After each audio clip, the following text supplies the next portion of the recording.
there are hardly 4 or maximum 4 lectures and 4 to 5 activities, 2-3 visits. That is the composition. ಪಾಪ ಎಲ್ಲರೂ ಏನು ರಜದಲ್ಲಿ science ಕ್ಯಾಂಪಿಗೆ ಬಂದಿದ್ದಾರಲ್ಲ, ಅದಕ್ಕೆ first ನಿಮಗೆ ಒಂದು ಚಪ್ಪಾಳೆ. ತುಂಬ ಚೆನ್ನಾಗಿ ಇಂಟ್ರಾಕ್ಟು ಮಾಡಿದ್ರು. ವಿಜ್ಞಾನ ಹರಟೆ ಆಯಿತು, ಗಣೇಶಯ್ಯ ಅವ್ರು ಮಾಡಿದ್ರು ಮೊನ್ನೆ. ಹರಟೆ ಅಂದರೆ ಹರಟೆ, they was moving around. It was done in ಒಂದು ಪ್ರೋಗ್ರಾಮ್ ನಡೀತಾ ಇದೆ, ದ ಅಕಾಡೆಮಿ ಟ್ರಸ್ಟ್ ಅಂತ. ಅದರಲ್ಲಿ ಅಫ್ಕೋರ್ಸ್ PPT ಇರುತ್ತೆ. ಎಲ್ಲರ ಜೊತೆ ಮಿಕ್ಸ್ ಆಗಿ anything they can ask and anything and with A focus they take it forward. ವಿಜ್ಞಾನ ಹರಟೆ ಅಂತ ಇದರಲ್ಲಿ ಬ್ರಿಗೇಡ್ ರೋಡಲ್ಲಿ, ಚರ್ಚ್ ಸ್ಟ್ರೀಟಲ್ಲೆಲ್ಲ ಮಾಡ್ತಾರೆ. Because science should reach everybody ಅಂತ ಆ ಒಂದು ಕಾನ್ಸೆಪ್ಟಲ್ಲಿ ಅದು ಹೋಗ್ತಾ ಇದೆ. ವಿಜ್ಞಾನ ಹರಟೆ ಆಯಿತು. ಇವ್ರನ್ನ ನೋಡಿದ್ದೀರಾ? ಎಷ್ಟು ಜನ ನೋಡಿದ್ದೀರಾ? Very good. ಎಲ್ಲಿ? ತಟ್ ಅಂತ ಹೇಳಿ. Very good.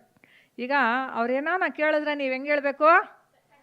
ತಟ್ ಅಂತ ಹೇಳಬೇಕು. ನೀವು ಅವ್ರನ್ನ ಏನು ಹೆಂಗೆ ಕೇಳಬೇಕು? ತಟ್ ಅಂತ ಕೇಳಬೇಕು. ಹೌದಲ್ವಾ? ಓಕೆ. ಅವ್ರ ಹೆಸರು ಗೊತ್ತು, ಹೇಳ್ತಿದ್ದೀರಾ, ಬರ್ತಾ ಇದೆ. ಸೋಮೇಶ್ವರ್ ಸರ್. ಮತ್ತು ನಾನೇನು ಇಂಟ್ರಡ್ಯೂಸ್ ಮಾಡಬೇಕಾಗಿಲ್ಲ. ಸೊ ಅವ್ರ ಹೆಸರು ಬರೀ ಸೋಮೇಶ್ವರ್ ಅಲ್ಲ, ಡಾಕ್ಟ್ರ್ ಸೋಮೇಶ್ವರ್. ಅವರು MBBS ಡಾಕ್ಟ್ರು. ನಿಮಗೆ ಬರೀ ಕ್ವಿಜ್ ಮಾಸ್ಟರ್ ಅಷ್ಟೇ ಆಗಿ ನೋಡಿರ್ತೀರ, ಇವತ್ತು ಡಾಕ್ಟ್ರಾಗಿ ನೋಡ್ತೀರಾ ಅವ್ರನ್ನ. MBBS doctor. ಡಾಕ್ಟ್ರ್ ಕೆಲಸ ಮಾಡ್ತಾ ಇದ್ದಾರೆ ಅಂದರೆ ಬೆಳಗ್ಗೆ 10ರಿಂದ 5 ಪೂರ್ತಿ ಟೈಮು ಡಾಕ್ಟ್ರ್ ಕೆಲಸ ಮಾಡಿಕೊಂಡು ನಿಮಗೆ ತಟ್ಟಂತ ಹೇಳಿ ಕಾರ್ಯಕ್ರಮ, ಬೇರೆ ಬೇರೆ ಕಾರ್ಯಕ್ರಮ, ಪುಸ್ತಕ ಬರೆಯೋದು, ಅದೆಲ್ಲ ಮಾಡ್ತಿರೋದು. ತಟ್ಟಂತ ಹೇಳಿ ಹೆಚ್ಚು ಕಮ್ಮಿ ರೆಕಾರ್ಡ್ ಆಯಿತು. 4450. ಬೆಂಗಳೂರು ಸೈನ್ಸ್ ಫಾರಮ್ಗಿನ್ನ ಜಾಸ್ತಿ ಆಯಿತು. ಇದು 3000 ಲೆಕ್ಚರ್ಸ್ ವೀಕ್ಲಿ ಒನ್ಸ್, ಅದು daily. So that may be A world record in a way. ಅಂದರೆ ಒಬ್ಬರೇ ಕ್ವಿಝನ್ನು ನಡೆಸಿ 4150 ಕ್ವಿಝ್ ಮಾಡೋದಿದೆಯಲ್ಲ, ಅದು ಒಂದು ಸಾಧನೆ. ಅಷ್ಟು ಪ್ರಿಪೇರ್ ಆಗಬೇಕಲ್ವ, ಡೈಲಿ ನಡೆಸ್ಕೊಡ್ಬೇಕಲ್ವ, ನಿಮಗೆ ಬೇಜಾರಾಗ್ದಂಗೆ ನಡೆಸ್ಕೊಡ್ಬೇಕಲ್ವ. So it is an art and it is a craft. It demands commitment, it demands perseverance and it demands sacrifice too. ಅಂದರೆ ಅವರು ಅಲ್ಲಿ ಇದು ಬರಲಿ ಅಂತ ಕನೆಕ್ಟ್ ಮಾಡ್ತಿದ್ದಾನೆ. ಅಜಿತ್ ಬಂತಾ? ಸ್ಕ್ರೀನ್ ಬಂದಿಲ್ಲ ಇನ್ನೂ? ಹೌದಾ? ಯಾರನ್ನ ಕಳಿಸ್ತೇನೆ. ಅಜಿತ್ ಅಲ್ಲಿ ಮೊಬೈಲ್ ಬಿಟ್ಟು ಬಂದಿದ್ದಾರೆ. ಇಲ್ಲೇ ಇದೆ ಬಿಡು, ನಾ ಮಾತಾಡಿದಲ್ಲಿ ಹಿಂದೆ ಕೇಳುತ್ತೆ ಅದಕ್ಕೆ. ಅವರು ಬೇಸಿಕಲಿ ಡಾಕ್ಟ್ರು, ಅದರ ಜೊತೆಗೆ ಬರವಣಿಗೆ ಇದೆ, ಸಾಕಷ್ಟು ಪುಸ್ತಕಗಳನ್ನು ಬರೆದಿದ್ದಾರೆ. ಆಯಿತಾ? ಇದು ಬರ್ತಾ ಇಲ್ಲ, ಆಯಿತಾ? ಯೂಟ್ಯೂಬ್ ಆಯಿತಾ? ಸಾಕಷ್ಟು ಪುಸ್ತಕಗಳನ್ನು ಬರೆದಿದ್ದಾರೆ. ಆಮೇಲೆ ಲೇಖನಗಳನ್ನು ಬರೆದಿದ್ದಾರೆ. ಅನೇಕ ಸಂಸ್ಥೆಗಳೊಂದಿಗೆ ಒಡನಾಟ ಇಟ್ಕೊಂಡಿದ್ದಾರೆ. ಅದರಲ್ಲಿ ಬೆಂಗಳೂರು ಸೈನ್ಸ್ ಫಾರಮ್ ಒಂದು. ಇವತ್ತು ಅವ್ರು ಫಸ್ಟ್ ಬರ್ತಾ ಇಲ್ಲ, ಸುಮಾರು ಒಂದು 20-25 ಲೆಕ್ಚರ್ ನಮ್ಮ ಫೋರಮಲ್ಲಿ ಕೊಟ್ಬಿಟ್ಟಿದ್ದಾರೆ ಈಗಾಗಲೇ.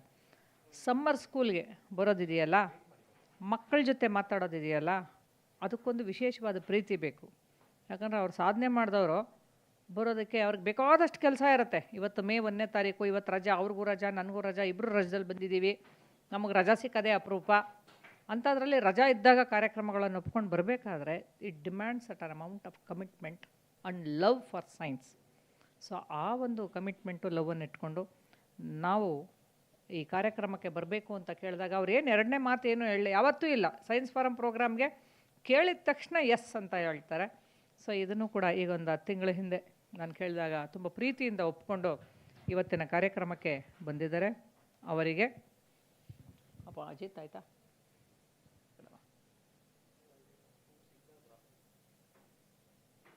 ಹೌದಾ?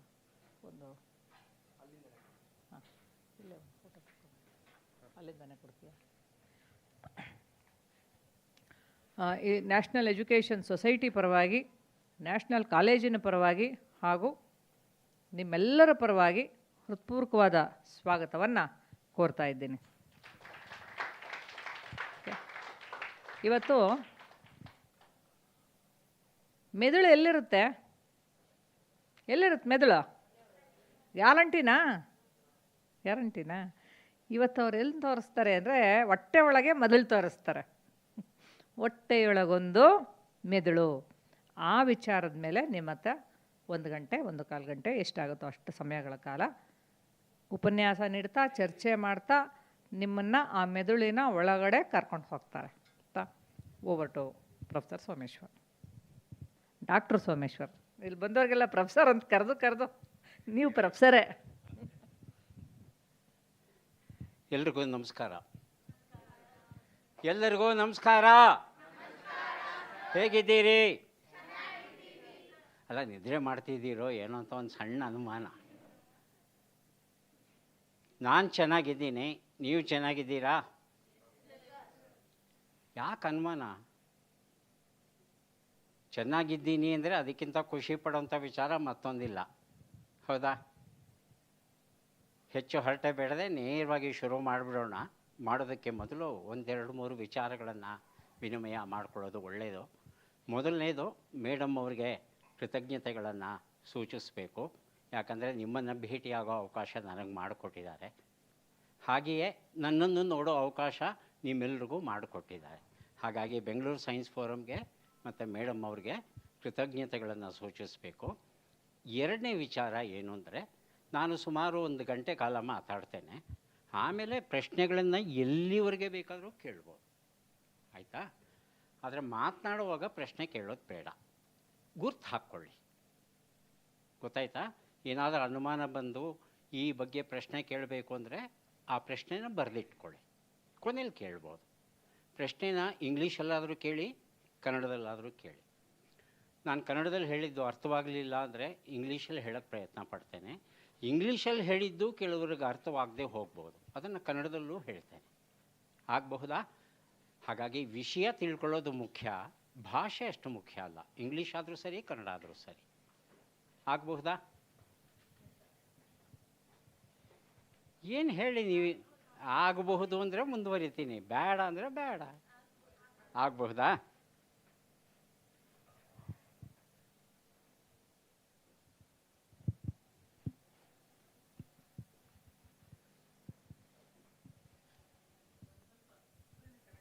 ಬರ್ತಾ ಇಲ್ವಲ್ಲ?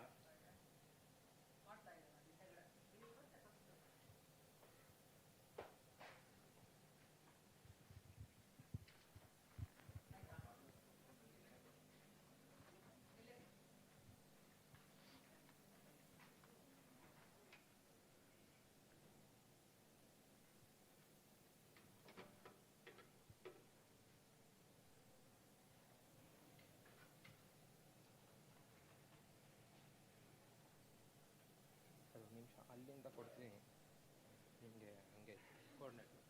ಓಕೆ.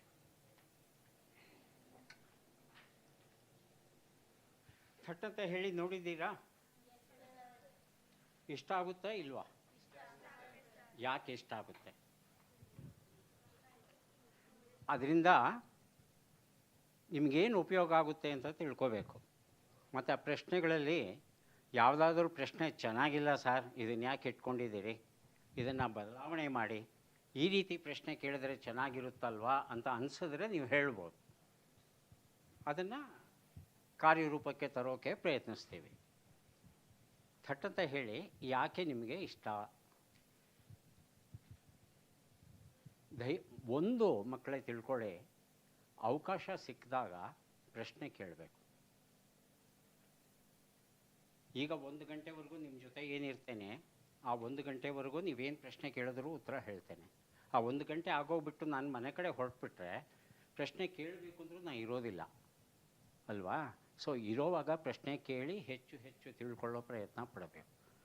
ಮತ್ತು ಪ್ರಶ್ನೆ ಕೇಳಿದ್ರೆ ಬೇರೆಯವ್ರು ನಕ್ಬಿಟ್ರೆ, ನಗಲಿ ಬಿಡಿ, ನಮಗೆ ಅನ್ನೋದರಿಂದ ತಿಳ್ಕೊಬೇಕಾದದ್ದು ನಾನಲ್ವಾ, ನನಗೆ ತಾನೇ ಅನುಮಾನ ಇರೋದು, ನಾನು ತಿಳ್ಕೊತೀನಿ ಅನ್ನೋ ಧೈರ್ಯ, ಆ ನಂಬಿಕೆ ಇರಬೇಕು. ಹಾಗಾಗಿ ಪ್ರಶ್ನೆ ಕೇಳೋದನ್ನು ಕಲಿಬೇಕು ಯಾವತ್ತೂ.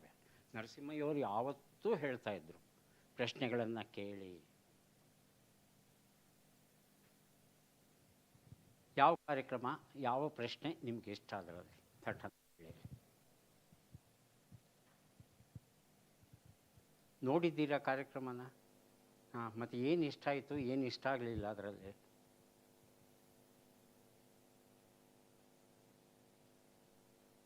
ನಾನೇನಂತ ತಿಳ್ಕೊಳ್ಳೆ?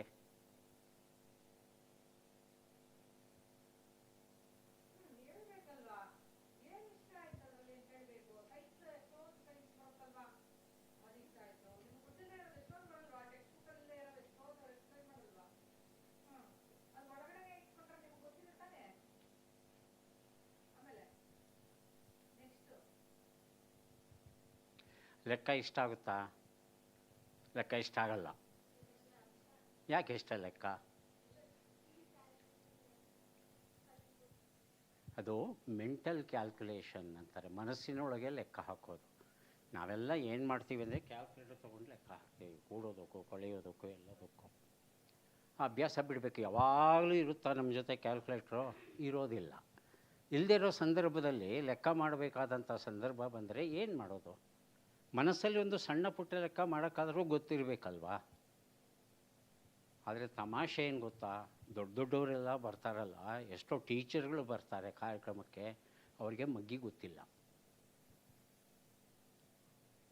ಇದರಿಂದ ನಾವು ಕಲಿಬೇಕು. ಮಗ್ಗಿ ಕಲಿದೆ ಹೋದರೆ ಎಷ್ಟು ತೊಂದರೆ ಆಗುತ್ತೆ, ಎಷ್ಟು ಅವಮಾನ ಆಗುತ್ತೆ. ಸ್ವಲ್ಪ ಮಟ್ಟಿಗಾದರೂ ಮಗ್ಗಿ ಕಲ್ತ್ಕೋಬೇಕು, ಗುಣಿಸೋದು ಬಾಗಿಸೋದು ಎಲ್ಲ ತಿಳ್ಕೋಬೇಕು. ಇದು ಗೊತ್ತಾಗಬೇಕು. ಆ ಪ್ರಶ್ನೆನ ಬೇಕು ಅಂತಲೇ ಉಳಿಸ್ಕೊಂಡಿದ್ದೀವಿ. ಸುಮಾರು 70 ಸಲ, 70% ಸಲ ಉತ್ತರ ಕೊಟ್ಟಿಲ್ಲ. ಯಾರೋ ಕೆಲವರು ಮಾತ್ರ ಕೊಟ್ಟಿದ್ದಾರೆ ಅಷ್ಟೇ ಹೊರತು ತುಂಬ ಜನ ಕೊಟ್ಟಿಲ್ಲ. ಹಾಗಾಗಿ ನೀವು ಸ್ವಲ್ಪ ಕಲ್ತ್ಕೊಳ್ಳಿ. ಆಮೇಲೆ ಅಕ್ಷರ ಜೋಡಿಸಿ ಅಂತ ನೋಡಿದ್ದೀರಾ? ಏನು ಆ ಪ್ರಶ್ನೆಯ ವಿಶೇಷ?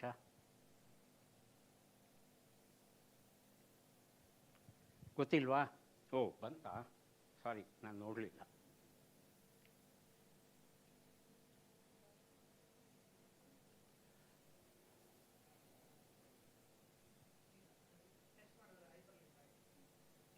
ಹೈಪರ್ ಲಿಂಕ್ ಕೊಡಬೇಕು ಅದಕ್ಕೆ. ಹೈಪರ್ ಲಿಂಕ್ ಕೊಡಿ. ಇದರದ್ದು ಕ್ಲಿಕ್ ಮಾಡಿ. ನಮ್ಮ ಹೊಟ್ಟೆಯೊಳಗೊಂದು ಮಿದುಳು. ಹೈಪರ್ ಲಿಂಕ್ ಎಲ್ಲಿ ಕೊಡ್ಬೋದು? ಇಲ್ಲಿಲ್ಲ. ಅದು ಇದೇ ಬೇಕಾ? ರೆಕಾರ್ಡಿಂಗ್ ಕೈಯಲ್ಲಿ ಹಿಡ್ಕೊಳ್ಳೋದು ಈಸಿ.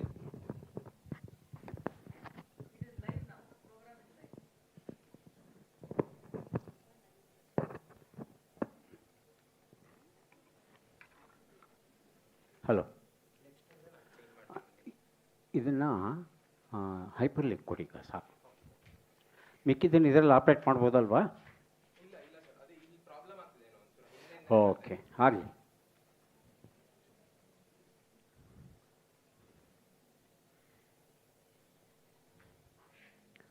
ನಮ್ಮ ಹೊಟ್ಟೆಯಲ್ಲಿ ಒಂದು ಮಿದುಳು ಅನ್ನೋ ವಿಚಾರದ ಬಗ್ಗೆ ಇವತ್ತು ಒಂದಷ್ಟು ಹೆಚ್ಚಿನ ಮಾಹಿತಿ ತಿಳ್ಕೊಳ್ಳೋ ಪ್ರಯತ್ನ ಪಡೋಣ. ಆಯಿತಾ? ಈ ಒಂದು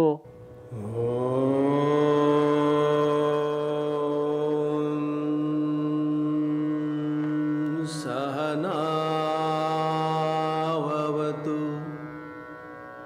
ಸಹನೌ ಭುನಕ್ತು ಸಹ ವೀರ್ಯಂ ಕರವಾವಹೈ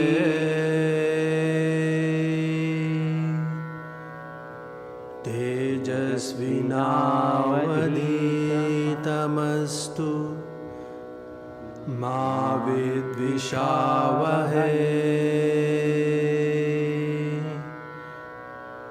ಓಂ ಶಾಂತಿ ಶಾಂತಿ ಶಾಂತಿ. ಶ್ಲೋಕ ಸಾಕು, ನಿಲ್ಲಿಸಿ. ಮುಂದಿನ ಸ್ಲೈಡ್ಗೆ ಹೋಗೋಣ.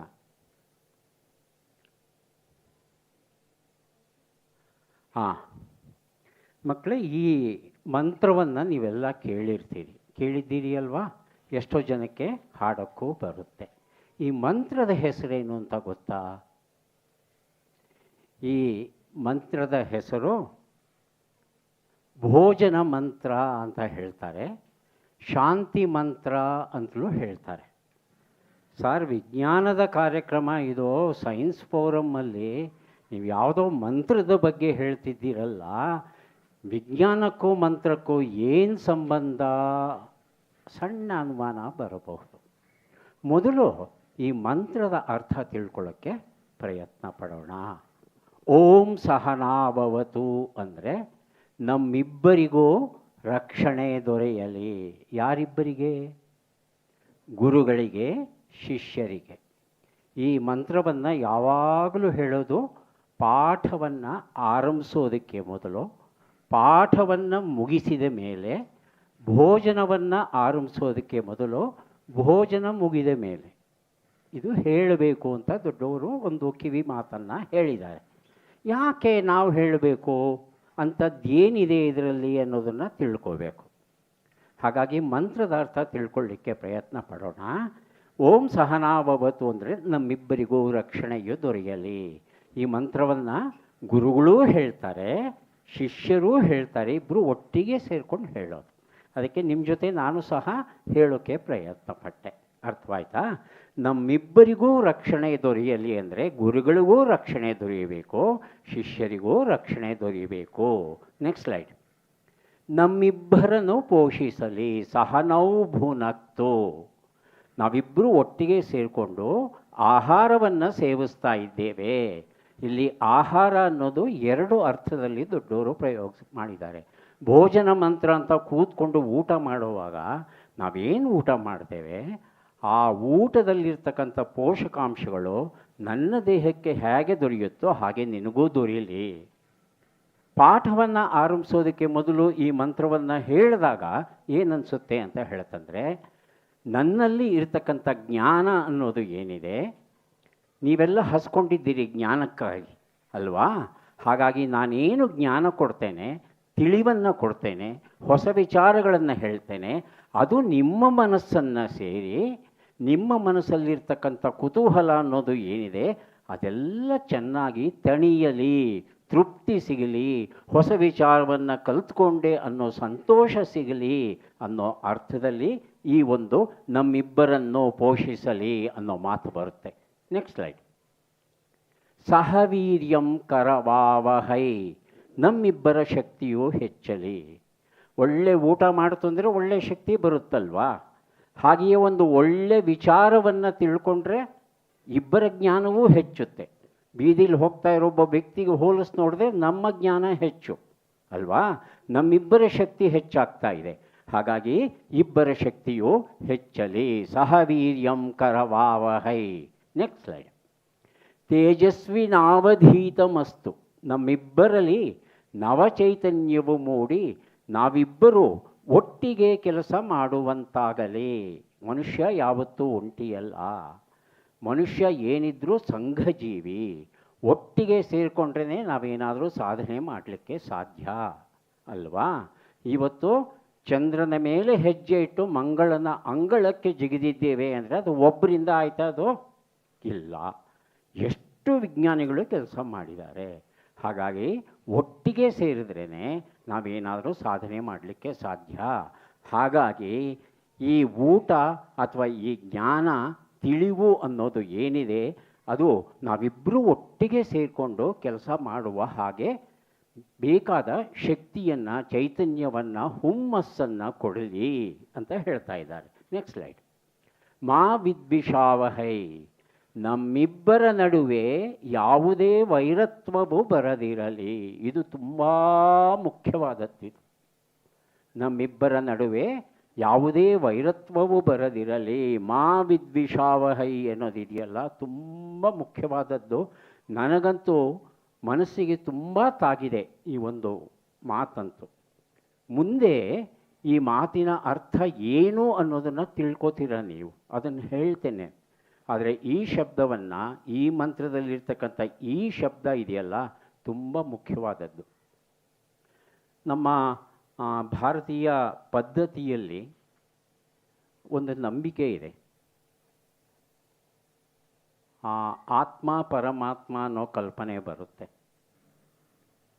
ಅದನ್ನು ವಿವರಿಸೋದಕ್ಕೆ ಕೆಲವು ಮತಗಳು ಹುಟ್ಕೊಂಡಿವೆ. ದ್ವೈತ, ಅದ್ವೈತ, ವಿಶಿಷ್ಟಾದ್ವೈತ ಅಂತ. ಈಗ ಉದಾಹರಣೆಗೆ ನನಗೆ ಅದ್ವೈತದಲ್ಲಿ ನಂಬಿಕೆ ಇದೆ, ಒಬ್ಬ ಶಿಷ್ಯನಿಗೆ ದ್ವೈತದಲ್ಲಿ ನಂಬಿಕೆ ಇರ್ಬೋದು. ಹೀಗೆ ತರಗತಿಯಲ್ಲಿ ಕೂತ್ಕೊಂಡಾಗ ನಾನು ಏನೋ ಒಂದು ಹೇಳ್ತೇನೆ, ಅವನು ಒಪ್ಪಲ್ಲ ಅದನ್ನು, ಅವನು ಇನ್ನೇನೋ ಹೇಳ್ತಾನೆ. ಹಾಗಾಗಿ ಗುರು ಶಿಷ್ಯರ ನಡುವೆ ತಿಕ್ಕಟ್ಟ ಬರ್ಬೋದು. ಒಂದು ಲೆಕ್ಕವನ್ನು ಬಿಡಿಸೋದಕ್ಕೆ ಒಂದೇ ಮಾರ್ಗ ಇರಲ್ಲ, 3-4 ಮಾರ್ಗಗಳಿರುತ್ತೆ. ಆದರೆ ಒಬ್ಬ ಅಧ್ಯಾಪಕ ಇದೊಂದೇ ಮಾರ್ಗದಲ್ಲಿ ಲೆಕ್ಕವನ್ನು ಬಿಡಿಸೋಕ್ಕೆ ಸಾಧ್ಯ ಅಂತ ಹೇಳ್ತಂದರೆ, ವಿದ್ಯಾರ್ಥಿಯಾದವನು ಇಲ್ಲ ಬೇರೆ ಮಾರ್ಗ ಇದೆ ಅಂದರೆ ಗುರುವಿಗೂ ಶಿಷ್ಯನಿಗೂ ತಿಕ್ಕಟ ಬರುತ್ತೆ. ಅಲ್ವಾ? ಇಲ್ಲಿ ಮಂತ್ರದಲ್ಲಿ ಏನು ಹೇಳ್ತಾರೆ ಅಂದರೆ, ತಿಕ್ಕಾಟ ಏನಿದ್ರೂ ಸಹ ಈ ತರಗತಿಯ ಒಳಗೆ ಮಾತು ಬೆಳಿಬೇಕೇ ಹೊರತು ತರಗತಿಯಿಂದ ಹೊರಗಡೆ ಹೋದ ಮೇಲೆ ನಾನು ಗುರು ನೀನು ಶಿಷ್ಯ, ಆ ಗೌರವವನ್ನು ಕೊಡಬೇಕು.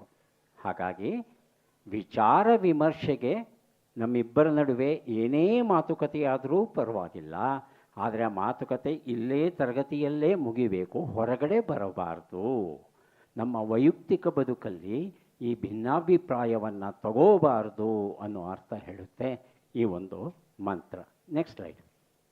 ಓಂ ಶಾಂತಿ, ಓಂ ನನ್ನಲ್ಲಿ ಶಾಂತಿ ಇರಲಿ. ನೋಡಿ ಎಷ್ಟು ಚೆನ್ನಾಗಿದೆ ಇದು. Next slide. ಓಂ ಶಾಂತಿ, ಓಂ ನಮ್ಮ ಪರಿಸರದಲ್ಲಿ ಶಾಂತಿ ಇರಲಿ.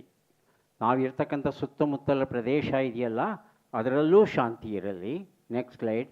ನಮ್ಮ ಮೇಲೆ ಪ್ರಭಾವವನ್ನು ಬೀರುವ ಪ್ರಾಕೃತಿಕ ಶಕ್ತಿಗಳಲ್ಲಿ ಶಾಂತಿ ಇರಲಿ. ನ್ಯಾಚುರಲ್ ಫೋರ್ಸಸ್ ಇದೆ ಅಲ್ವಾ ಸುತ್ತಮುತ್ತಲೂ? ಏನೇನಿದೆ? ಸೂರ್ಯ ಇದೆ, ಸೂರ್ಯ ಇದ್ದಾನೆ, ಗಾಳಿ ಇದೆ, ಬೆಳಕಿದೆ, ನೀರಿದೆ, ಮಳೆ ಬರುತ್ತೆ, ಎಲ್ಲ ಇದೆಯಲ್ಲ. ಈಗ ಇದ್ದಕ್ಕಿದ್ದಂಗೆ ಜೋರಾಗಿ ಬಿರುಗಾಳಿ ಬೀಸಿಬಿಟ್ರೆ ಕರೆಂಟೆಲ್ಲ ಹೊರಟೋಗುತ್ತೆ, ಕಾರ್ಯಕ್ರಮ ಹಾಳಾಗುತ್ತೆ ಅಲ್ವಾ?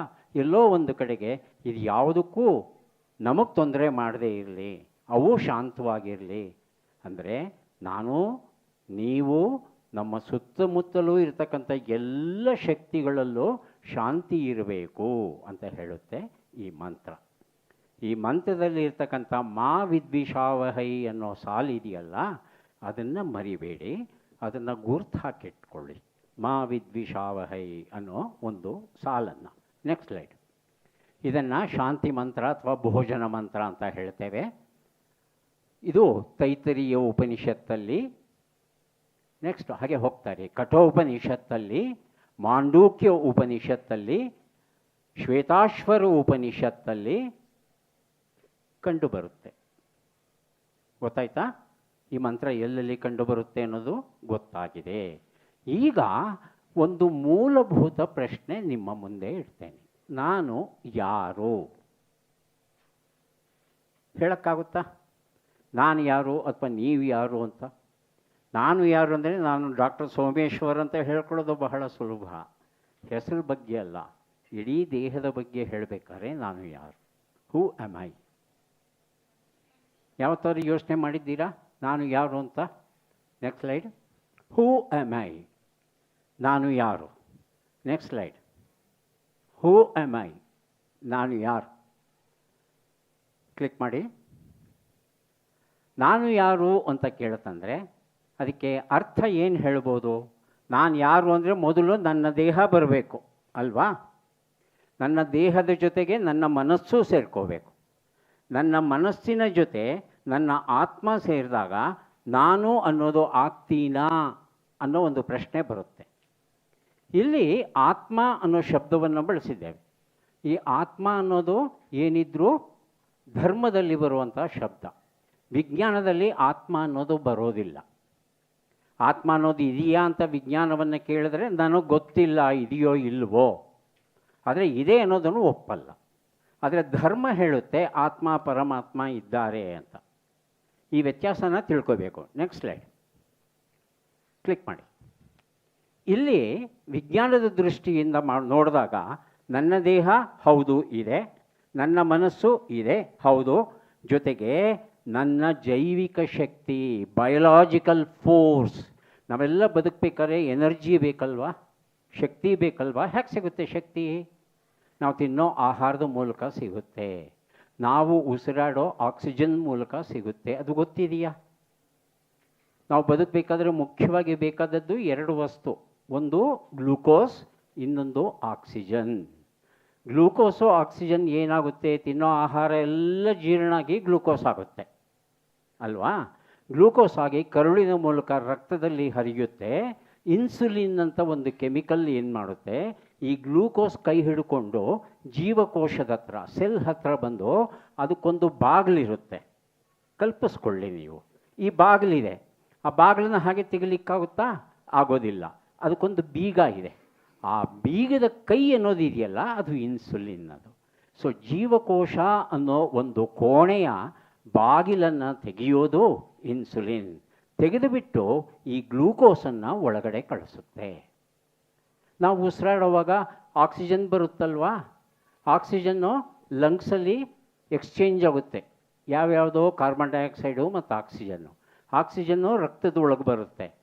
ಹೇಗೆ ರಕ್ತದೊಳಗಿಂದ ಸಾಗುತ್ತದೋ? ಆಕ್ಸಿಜನನ್ನು ಹೀರ್ಕೊಳ್ಳೋದು ಯಾವುದು ಗೊತ್ತಿದೆಯಾ?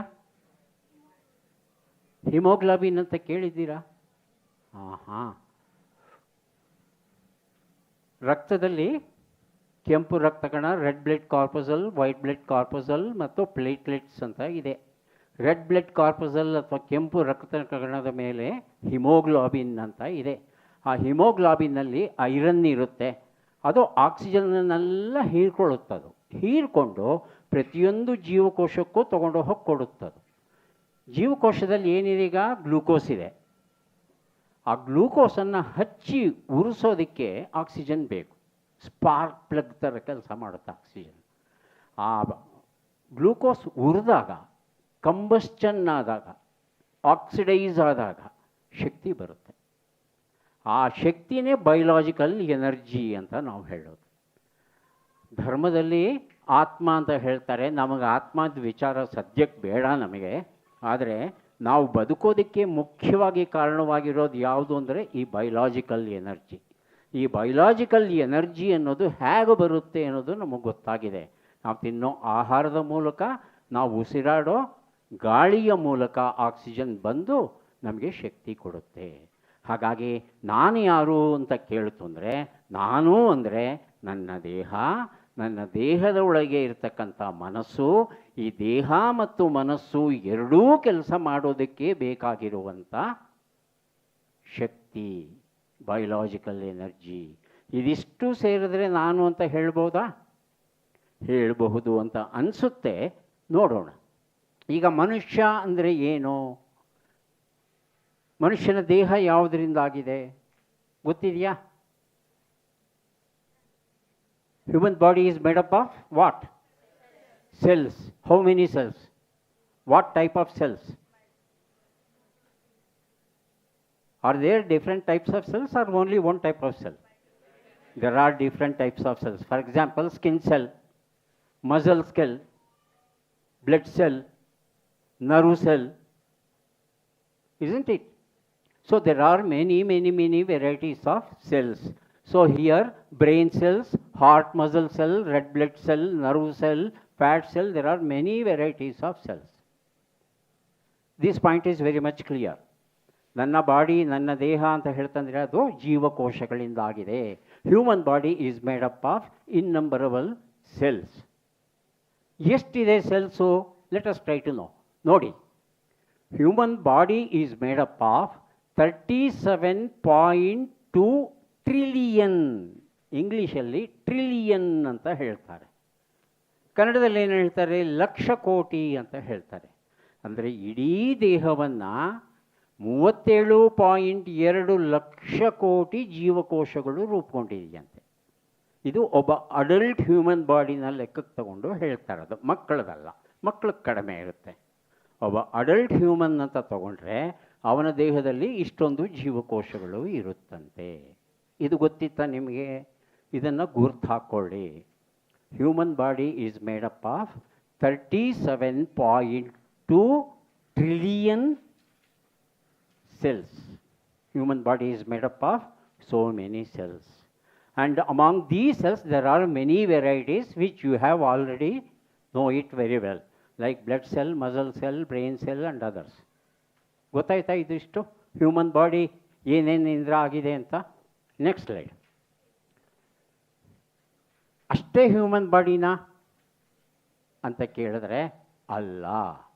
Human body is made up of some other things also. ಏನದು? ಮನುಷ್ಯನ ಶರೀರದ ಮೇಲೆ ಹಾಗೂ ಶರೀರದ ಒಳಗೆ ಅಸಂಖ್ಯ ಸೂಕ್ಷ್ಮ ಜೀವಿಗಳಿವೆ. So there are many number of microorganisms which are living on the surface of human body and also within the human body. So ನಾನು ಯಾರು ಅಂತ ಹೇಳೋವಾಗ ನಮ್ಮ ದೇಹವನ್ನು ನಿರ್ಮಾಣ ಮಾಡಿರೋ ಸೆಲ್ಸ್ಗಳನ್ನು ಲೆಕ್ಕಕ್ಕೆ ತೊಗೊಂಡ್ವಿ, ಮನಸ್ಸನ್ನು ತೊಗೊಂಡ್ವಿ, ಎನರ್ಜಿನ ತೊಗೊಂಡ್ವಿ. Should we take these micro organisms R not? That is the question. ನಾನು ಯಾರು ಅನ್ನೋವಾಗ ಇವನ್ ಸೇರಿಸ್ಕೋಬೇಕಾ ಬೇಡವಾ? ಸೇರಿಸ್ಕೋಬೇಕು. Why? Those doesn't belong to my body. I have my own cells. ನೋಡೋಣ, ನೆಕ್ಸ್ಟ್ ಸ್ಲೈಡ್. ಇದು visible organs, invisible micro organisms. ಹಾಗಾಗಿ ಇವೆರಡೂ ಸೇರಿದ್ರೇ ಮನುಷ್ಯ ಆಗೋದು. ಹಾಗಾಗಿ ನಾನು ಯಾರು ಅಂತ ಪ್ರಶ್ನೆ ಕೇಳ್ತು ಅಂದರೆ ಕಂಪ್ಲೀಟ್ ಆನ್ಸರ್ ಏನಪ್ಪ ಅಂದರೆ, those cells which have made up my body, cells, body and mind and energy and micro organisms. So ನಾನು ಯಾರು ಅಂದರೆ ಈಗ ಗೊತ್ತಾಗಿದೆ. Next slide. ವಿಚಿತ್ರ ಏನಪ್ಪ ಅಂದರೆ, ಇಲ್ಲಿ ತುಂಬ ವಿಚಿತ್ರ ಅನ್ನೋದು ಏನಪ್ಪ ಅಂದರೆ, ಒಬ್ಬ ಮನುಷ್ಯನ ಲೆಕ್ಕಕ್ಕೆ ತಗೊಳ್ಳಿ. ಹ್ಯೂಮನ್ ಸೆಲ್ಸ್ ಎಷ್ಟಪ್ಪ ಇದೆ ಅಂದರೆ ಹೆಚ್ಚು ಕಡಿಮೆ 37 ಅಂತ ಹೇಳಿದೆ. ಮೈಕ್ರೋ ಆರ್ಗ್ಯಾನಿಸಮ್ಸ್ ಎಷ್ಟಪ್ಪ ಇದೆಯೇ ಅಂದರೆ 100 ಟ್ರಿಲಿಯನ್. ಕ್ಲಿಕ್ ಮಾಡಿ. ಸೂಕ್ಷ್ಮ ಜೀವಿಗಳ ಸಂಖ್ಯೆ 100 ಟ್ರಿಲಿಯನ್. 100 ಟ್ರಿಲಿಯನ್. ಹ್ಯೂಮನ್ದು ಅಪ್ರಾಕ್ಸಿಮೇಟ್ಲಿ 30, ಅಂದರೆ 37 ಟು ಬಿ ಎಕ್ಸಾಕ್ಟ್. ಅಪ್ರಾಕ್ಸಿಮೇಟ್ ಆಗಿ ತಗೊಂಡ್ರೆ 1/3 of the body is made up of microorganisms, versus 2/3 ಆಗೋಗುತ್ತೆ. 1/3 ಮಾತ್ರ ಹ್ಯೂಮನ್ ಸೆಲ್ಸ್ ಇದೆ. ಇದು ಗೊತ್ತಾಯ್ತಲ್ವ? ಇದು ಅದಕ್ಕೆ ಚಿತ್ರದಲ್ಲಿ ತೋರಿಸಿದ್ದಾರೆ. ಬರೀ ಈ ಒಂದು ಕಾಲಿನ ಸ್ವಲ್ಪ ಭಾಗ ಮಾತ್ರ 30 ಟ್ರಿಲಿಯನ್ ಮಾತ್ರ ಹ್ಯೂಮನ್ ಸೆಲ್ಸು, ಇನ್ನು ಉಳಿದದ್ದೆಲ್ಲ ಮೈಕ್ರೋ ಆರ್ಗ್ಯಾನಿಸಮ್ಸ್. ಅಂದರೆ ಏನರ್ಥ? ಡೆಮಾಕ್ರಸಿ ಅಂದರೆ ಏನು? ಮೆಜಾರಿಟಿ ಇರೋ ಕಡೆ ತಾನೇ ಡೆಮಾಕ್ರಸಿ. ಈಗ ಇಲ್ಲಿ ಡೆಮಾಕ್ರಸಿ ಎಲೆಕ್ಷನ್ ಮಾಡ್ತಂದರೆ ಯಾರು ಗೆಲ್ತಾರೆ? ಹ್ಯೂಮನ್ ಸೆಲ್ಸ್ ಗೆಲ್ಲುತ್ತಾ, ಮೈಕ್ರೋ ಆರ್ಗ್ಯಾನಿಸಮ್ಸ್ ಗೆಲ್ಲುತ್ತಾ? ಮೈಕ್ರೋ ಆರ್ಗ್ಯಾನಿಸಮ್ಸ್ ಗೆಲ್ಲುತ್ತೆ, ಯಾಕಂದರೆ ಅವು ಜಾಸ್ತಿ ಇದೆ ನಂಬರಲ್ಲಿ. ಈಗ ಹ್ಯೂಮನ್ ಸೆಲ್ಸು ಮೈಕ್ರೋ ಆರ್ಗ್ಯಾನಿಸಮ್ಗಳ ಒಳಗೆ ಇದೆಯಾ ಅಥವಾ ಮೈಕ್ರೋ ಆರ್ಗ್ಯಾನಿಸಮ್ಗಳು ಹ್ಯೂಮನ್ ಸೆಲ್ಸಲ್ಲಿದೆಯಾ? Just think. ಮೈಕ್ರೋ ಆರ್ಗ್ಯಾನಿಸಮ್ಸ್ ನಮ್ಮ ದೇಹದಲ್ಲಿದೆ. ಆದರೆ ನಂಬರ್ ವೈಸ್ ನೋಡ್ತಂದರೆ ನಮ್ಮ ದೇಹದ ಸೆಲ್ಗಳೇ ಅವುಗಳ ಒಳಗೆ ಇದ್ದ ಹಾಗಿದೆ ಅಂತ ಅನ್ಸಲ್ವಾ? ಅನಿಸುತ್ತೆ. ಹಾಗಾಗಿ ನಾನು ಯಾರು ಅಂತ ಕೇಳ್ತಂದರೆ you have to be very careful. Scientifically also and also philosophically you have to be very careful before answering. So my body, my mind, my biological energy and my microorganisms, everything put together forms me. ಇದಿಷ್ಟು ಗೊತ್ತಾಯ್ತಲ್ವಾ? Okay, next slide. ಈಗ ಹೇಳಿ ನಾನು ಯಾರು? Next. ನಾನು ಅನ್ನೋವಾಗ ಈ ಬ್ಯಾಕ್ಟೀರಿಯಾಗಳನ್ನು ಸೇರಿಸ್ಕೋಬೇಕೆ question ಕೇಳಿದ್ದೇನೆ ಈಗಾಗಲೇ. ನೆಕ್ಸ್ಟ್ ನೆಕ್ಸ್ಟ್ ನೆಕ್ಸ್ಟ್ ಅಲ್ಲ, ಹಿಂದಿನ ಸ್ಲೈಡ್ಗೆ ಹೋಗೋಣ. ಈಗ ಅದೇ ಪ್ರಶ್ನೆ ಕೇಳಿದೆ ನಿಮ್ಮ ಹತ್ರ.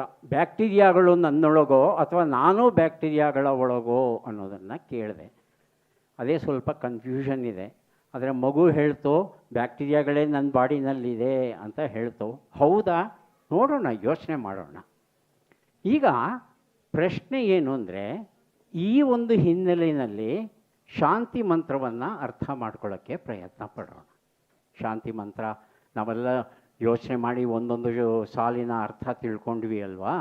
ಆ ಶಾಂತಿ ಮಂತ್ರ ಈ ಒಂದು ತಿಳಿವಿನ ಹಿನ್ನೆಲೆಯಲ್ಲಿ ಅರ್ಥ ಮಾಡ್ಕೊಳ್ಳೋಕೆ ಪ್ರಯತ್ನ ಪಟ್ಟರೆ, ಓಂ ಸಹನಾಭವತು ಅಂದರೆ ಶರೀರದ ಜೀವಕೋಶಗಳಿಗೂ ಹಾಗೂ ಸೂಕ್ಷ್ಮ ಜೀವಿಗಳಿಗೂ ರಕ್ಷಣೆ ದೊರೆಯಲಿ.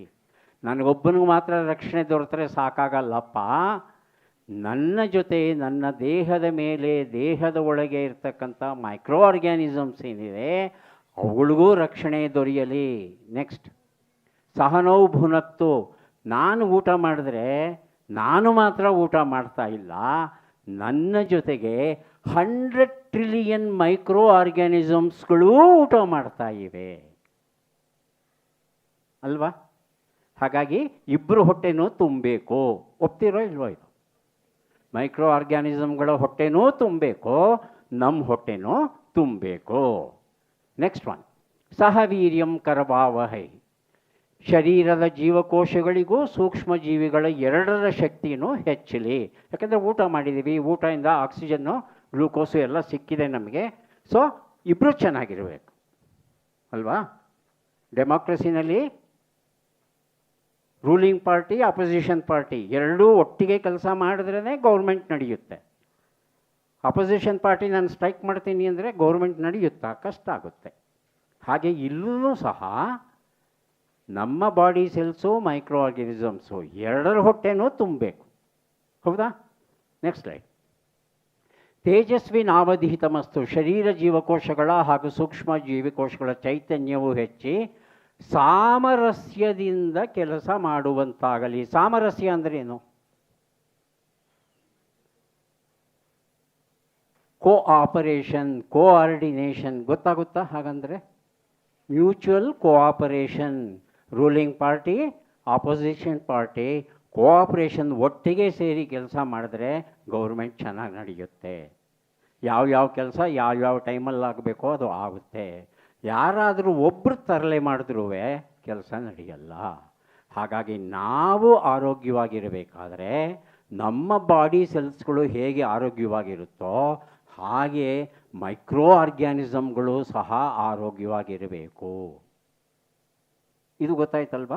Next slide. ಮಾ ವಿದ್ವಿಷಾವಹೈ. ಮನುಷ್ಯನ ದೇಹದ ಜೀವಕೋಶಗಳಿಗೂ ಮೈಕ್ರೋ ಆರ್ಗ್ಯಾನಿಸಮ್ಸ್ಗಳಿಗೂ ಜಗಳ ಆಗಬಾರ್ದು. ತರಗತಿನಲ್ಲಿ ಏನು ಹೇಳಿದ್ರು, ಮಂತ್ರದಲ್ಲಿ ನಾವು ಗುರುಗಳು ಮತ್ತು ಶಿಷ್ಯರ ನಡುವೆ ಭಿನ್ನಾಭಿಪ್ರಾಯ ಬರಬಾರ್ದು. ಭಿನ್ನಾಭಿಪ್ರಾಯ ಇದ್ದರೆ ಅದು ತರಗತಿಯಲ್ಲೇ ಇರಬೇಕು. ಹೊರಗಡೆಯಲ್ಲಿ ಗುರುಗಳು ಶಿಷ್ಯರು ಆ ಗೌರವ ಇದ್ದೇ ಇರಬೇಕು ಅಂತ ಹೇಳಿದ್ವಿ. ಆದರೆ ನಮ್ಮ ದೇಹದಲ್ಲಿ ಮೈಕ್ರೋ ಆರ್ಗ್ಯಾನಿಸಮ್ಸ್ಗೂ ಬಾಡಿ ಸೆಲ್ಸ್ಗೂ ಏನಾದರೂ ಡಿಫ್ರೆನ್ಸ್ ಆಫ್ ಒಪಿನಿಯನ್ ಬಂದುಬಿಟ್ರೆ ನಮ್ಮ ಆರೋಗ್ಯ ಹಾಳಾಗುತ್ತೆ. ಹೌದೋ ಅಲ್ವೋ? ಅವೆರಡು ಒಟ್ಟಿಗೆ ಕೋಆರ್ಡಿನೇಟ್ ಮಾಡ್ಕೊಂಡು ಕೆಲಸ ಮಾಡ್ತು ಅಂದರೆ ನಾವು ಆರೋಗ್ಯವಾಗಿರ್ತೀವಿ. ಅವುಗಳಲ್ಲಿ ಯಾವುದಾದ್ರೂ ಒಂದಕ್ಕೆ ಬೇಜಾರಾಗ್ಬಿಟ್ಟು no I will not cooperate ಅಂದ್ಬಿಡ್ತು ಅಂದರೆ ತೊಂದರೆ ಆಗೋದು ನಮ್ಮ ದೇಹಕ್ಕೆ. ಹಾಗಾಗಿ ಮಾ ವಿದ್ವಿಷಾವಹೈ.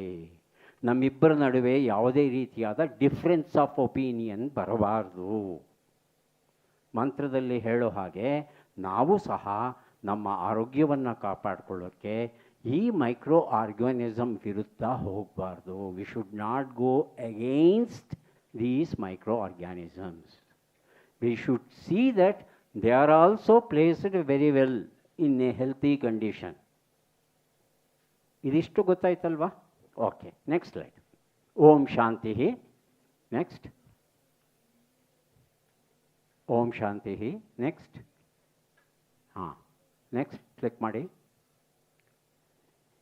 ನಮ್ಮ ಋಷಿಗಳಿಗೆ ಈ 100 ಟ್ರಿಲಿಯನ್ ಸೆಲ್ಸ್ ಇತ್ತ ಬಾಡಿನಲ್ಲಿ ಅನ್ನೋದು ಅವರು ಗೊತ್ತಿತ್ತಾ ಅಂತ ಕೇಳಿದರೆ ಖಂಡಿತ ಅವರು ಗೊತ್ತಿರೋ ಚಾನ್ಸೇ ಇಲ್ಲ.